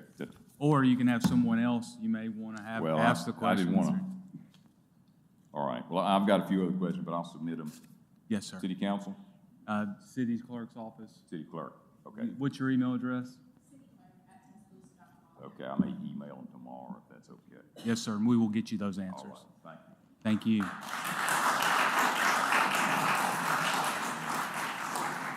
If you would, please give your name and address. Yes, thank you. My name's Deborah Weiss. I live at 1026 Meadow Lane North in High Forest, and thank you for extending our time a little bit. We appreciate that.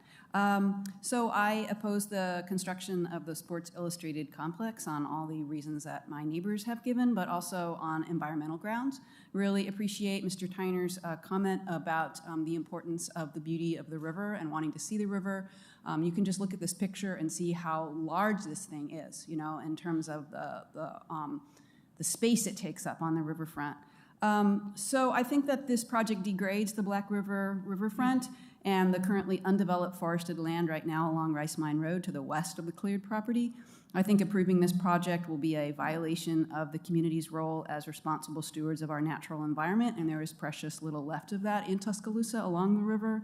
I think that this project could contribute to flood hazards, will have a negative impact on the fragile ecosystem and the watershed, and destroy the beauty of the Alabama Scenic Byway along Rice Mine Road. Instead of developing so much around rivers, I think we need to restore them to their natural environments to mitigate flood risks. And per the National Flood Insurance Program rate map, the property here is in a, quote, special flood hazard area. This information comes from some tiny print on the survey provided to the city from the developer. The developers already understand the flooding risk, and for this reason, they issued a letter for, quote, half-street improvements, dated August 16th, 2024, expressing concern about flooding on Rice Mine Road and the lack of storm drainage infrastructure. So development on the cleared property and on the attached undeveloped forested land is a flood problem because natural habitats hold water in the landscape and they prevent erosion. According to the National Weather Service, urban areas are especially prone to flash floods due to large amounts of concrete and asphalt surfaces. This project has, at least in its first rendering, a few more trees here, concrete buildings, roads, parking lots, all of which contribute to the fast-moving water.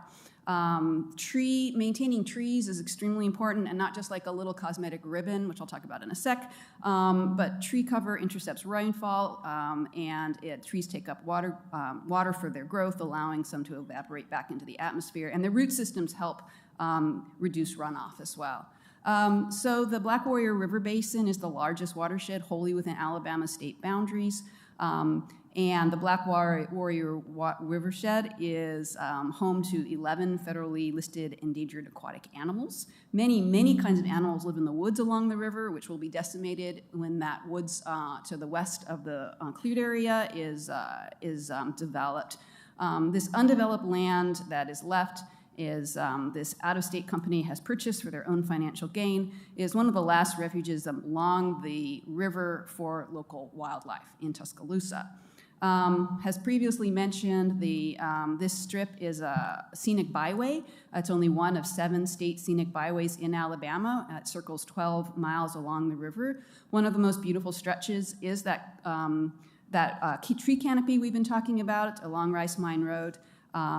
So this is a risk. It's not just the tree canopy. I appreciate that they want to keep the canopy, but the canopy itself isn't sufficient for preservation of the natural environment.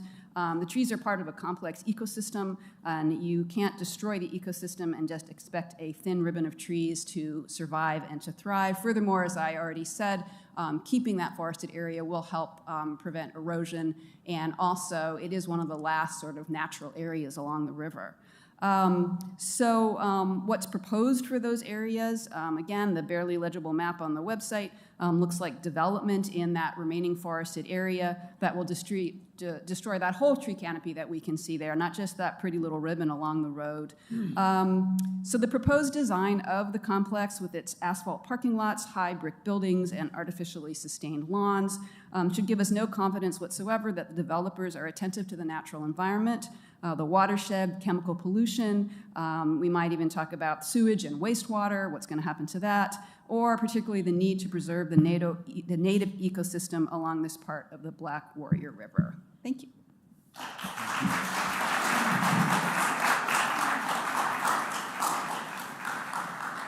If you would, please give your name and address.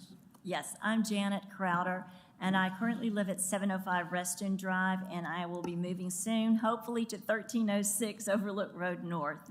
I commend the team who's traveled here. They have conducted themselves very professionally and given us good information.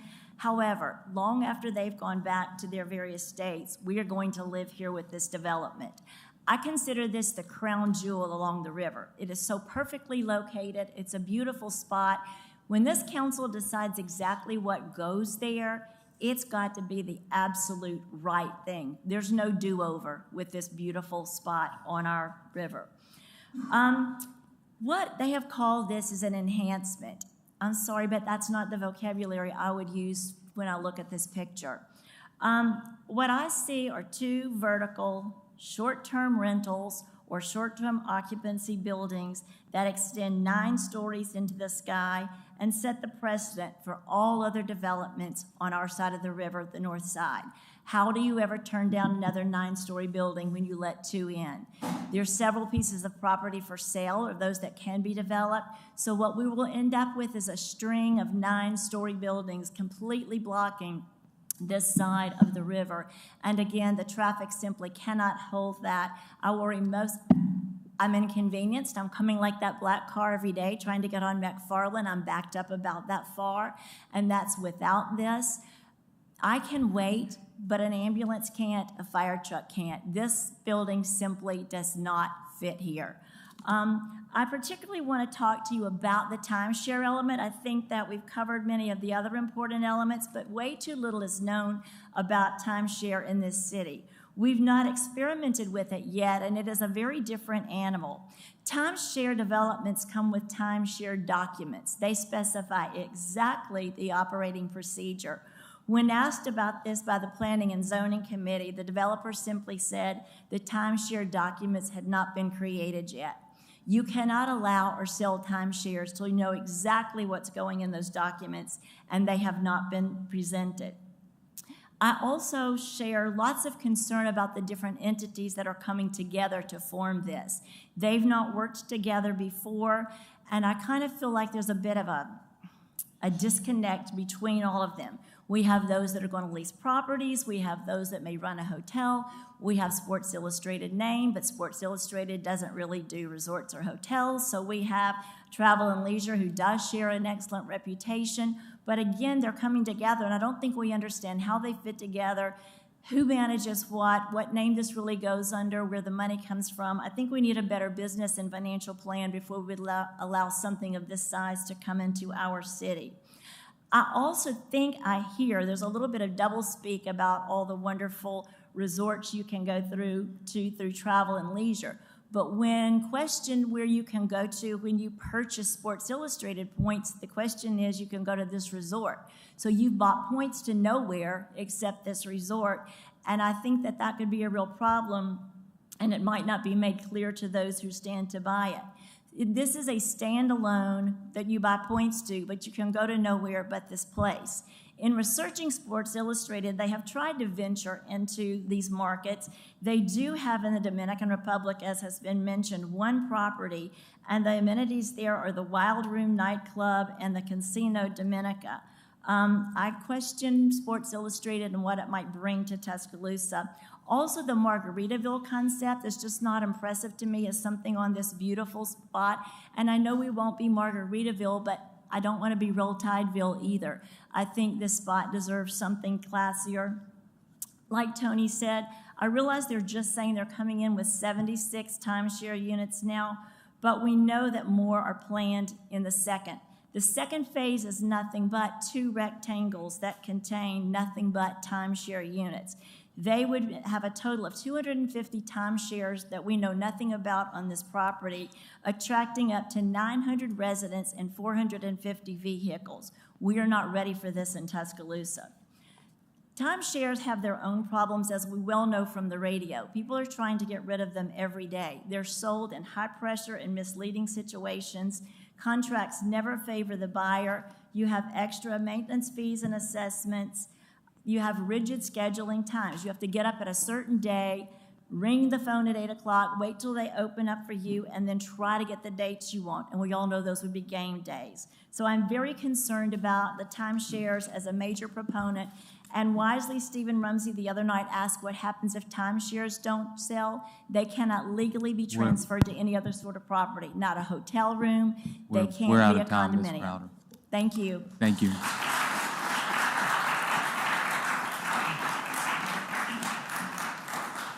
If you would, please give your name and address.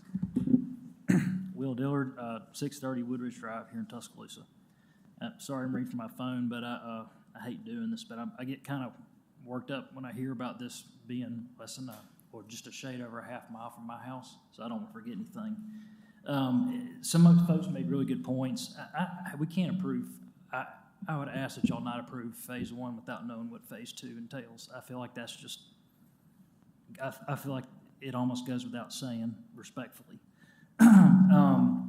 And one other thing is that, you know, my house is a huge personal investment for me, and I'm assuming y'all's houses are big investments for you too. And there's nobody here that can convince me that 5 years from now this will help my property values. I can't see that. And then some folks mentioned about setting precedents. What precedent does this set if they want to build something like this in one of y'all's neighborhoods? You know, you may not like that either. And then I kind of want to ask the council, what is y'all's vision for Tuscaloosa? Is it, you know, they mentioned some big towns like Atlanta and Portland. We're not Atlanta or Portland. It's actually a pretty nice, quiet town outside of 5 o'clock traffic, which folks have talked about. And this is a heavily residential area. There's some business there for sure. But I think somebody mentioned 1,100 residences, at least that he was speaking for. That sounds about right.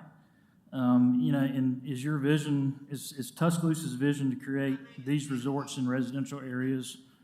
You know, is it our vision to create large employers who will compete with local businesses for business and employees, which they will?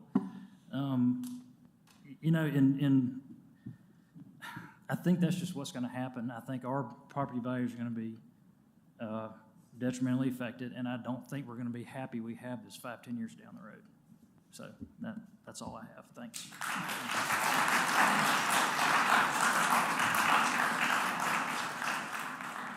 Anyone else wish to address their city council tonight? Okay.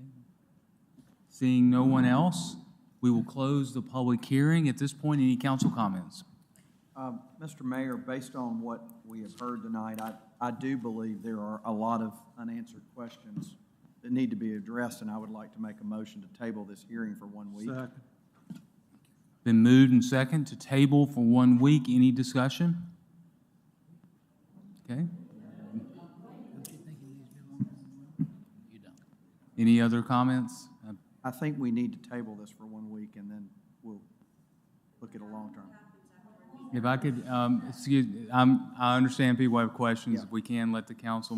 Now, what I was going to say is we either vote tonight to send it to council, or we keep the public hearing to address more of these issues for 1 week, and then we will close and, I guess, vote to send it to council.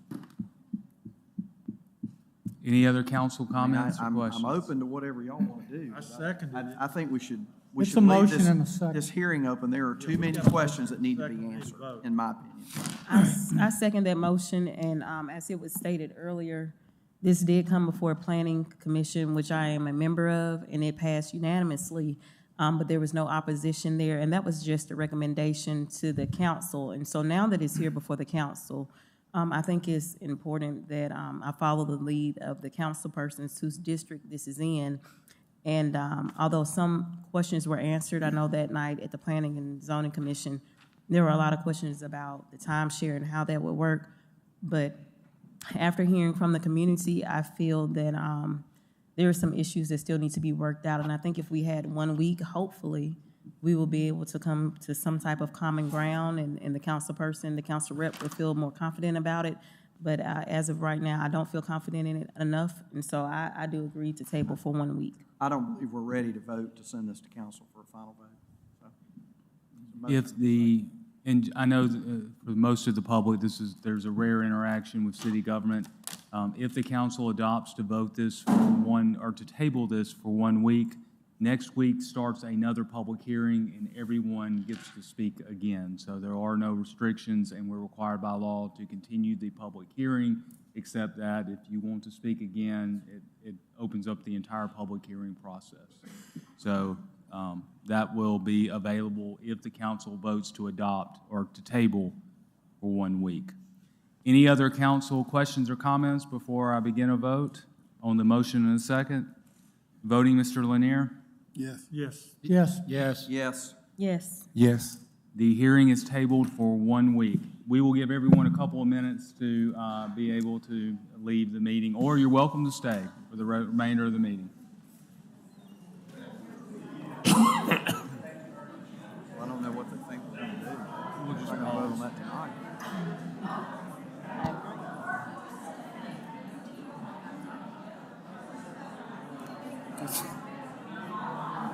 Is it up? We gone? No, we got more stuff. We got a city council meeting. Oh, I forgot about that. We didn't even do that. I drank so much coffee and shake. I still, my biggest problem is it's just too damn big.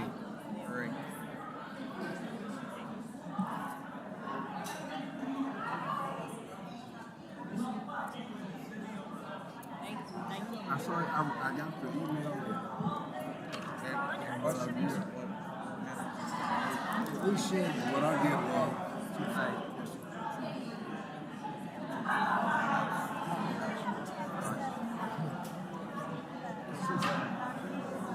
Y'all know they work.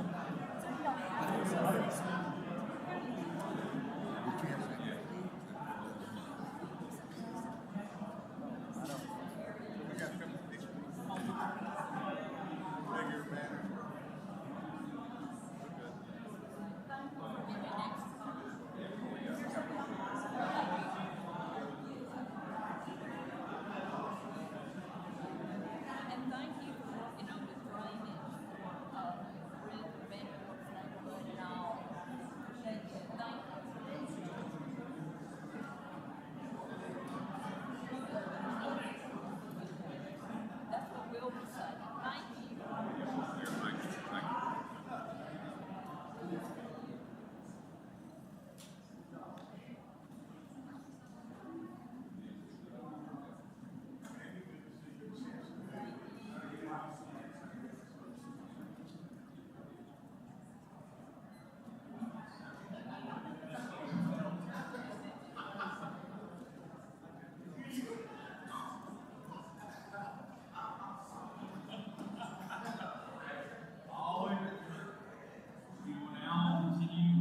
resolution and ordinances not of a general nature or permanent operation. Clerk. This approves a less than 7 days special events retail license for 3+ Sheet Incorporated. So moved.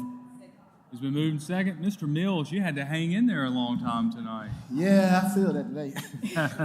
But Mayor and Council, this is ABC alcohol application 24-071, located at 6052 Watermelon Road. It's for 3+ Sheet Incorporated. The venue, they're applying for a special events retail less than 7 days. All my reports have been filed with the city clerk office. Officer Champion will give his report, followed by the applicant to answer any questions.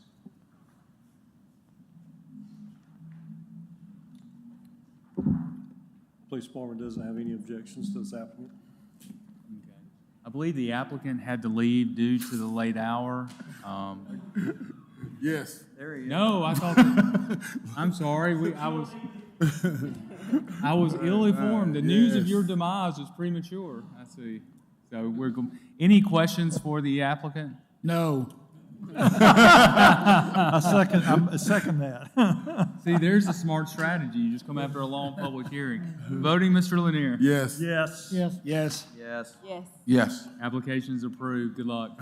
Clerk? This authorizes the purchase of equipment, supplies, or services for Tuscaloosa Fire. Move it up. Second. Moved and second. Voting, Mr. Wilson? Yes. Yes. Yes. Yes. Yes. Yes. Yes. Resolution's adopted. Clerk? This will authorize amendment number 1 to the professional engineering services contract with Garner and Associates Engineering. So moved. Second. Moved and second. Voting, Mr. Lanier? Yes. Yes. Yes. Yes. Yes. Yes. Yes. Resolution's adopted. Clerk? This authorizes execution of amendment number 1 to the professional services contract with N. Harris Computer Corporation. Second. Moved and second. Voting, Mr. Wilson? Yes. Yes. Yes. Yes. Yes. Yes. Resolution's adopted. Clerk? This will authorize a contract with Jacobs Engineering Group Incorporated. So moved. Second. Moved and second. Voting, Mr. Lanier? Yes. Yes. Yes. Yes. Yes. Yes. Yes. Resolution's adopted. Clerk? This authorizes an as-needed fiscal year 25 minor public works contract with Olympia Sprinkler Installation Incorporated. Motion. Second. Moved and second. Voting, Mr. Wilson? Yes. Yes. Yes. Yes. Yes. Yes. Yes. Resolution's adopted. Clerk? This will authorize an as-needed minor public works contract with Crimson Carpet and Flooring Incorporated. So moved. Second. Moved and second. Voting, Mr. Lanier? Yes. Yes. Yes. Yes. Yes. Yes. Yes. Resolution's adopted. Clerk? This authorizes a disbursement from District 7 improvements funds. So moved. Second. Moved and second. Voting, Mr. Wilson? Yes. Yes. Yes. Yes. Yes. Yes. Yes. Resolution's adopted. Clerk? This will authorize the execution of a professional services agreement with Volker Incorporated. So moved. Second. Moved and second. Voting, Mr. Lanier? Yes. Yes. Yes. Yes. Yes. Yes. Resolution's adopted. Clerk? This authorizes the execution of a funding agreement with MAC Environmental LLC. So moved. Second. Moved and second. Voting, Mr. Wilson? Yes. Yes. Yes. Yes. Yes. Yes. Yes. Resolution's adopted. Clerk? This will authorize a contract with Brink Drones Incorporated and declares a bid law exemption. Motion. Second. Moved and second. Voting, Mr. Lanier? Yes. Yes. Yes. Yes. Yes. Yes. Yes. Resolution's adopted. Clerk? This authorizes execution of a memorandum of understanding with Grand Canyon University. So moved. Second. Moved and second. Voting, Mr. Wilson? Yes. Yes. Yes. Yes. Yes. Yes. Yes. Yes. Resolution's adopted. Clerk? This readopts the National Incident Management System. So moved. Second. Moved and second. Voting, Mr. Lanier? Yes. Yes. Yes. Yes. Yes. Yes. Yes. Resolution's adopted. Clerk? This temporarily expands the downtown entertainment district hours for Thursday, November 14th. So moved. Second. Moved and second. Voting, Mr. Wilson? Yes. Yes. Yes. Yes. No. Yes. Yes. Resolution's adopted. Clerk? This will authorize execution of the Firehouse Subs 2025 grant application and award documents. So Move it moved. up. Second. Moved and second. Voting, Mr. Wilson? Yes. Yes. Yes. Yes. Yes. Yes. Yes. Resolution's adopted. Clerk? This authorizes application for the fiscal year 2024 Edward Byrne Memorial Justice Assistance Grant. Motion. Second. Moved and second. Voting, Mr. Wilson? Yes. Yes. Yes. Yes. Yes. Yes. Yes. Resolution's adopted. Clerk? This will authorize a modification of Creole Connections hours of operation. So moved. Second. Moved and second. Voting, Mr. Lanier? Yes. Yes. No. Yes. Yes. Yes. Yes. Resolution's adopted. Clerk? This authorizes amendment number 1 to the fiscal year 2025 General Fund Reserve for Future Improvements Fund budget. Motion. Second. Moved and second. Voting, Mr. Wilson? Yes. Yes. Yes. Yes. Yes. Yes.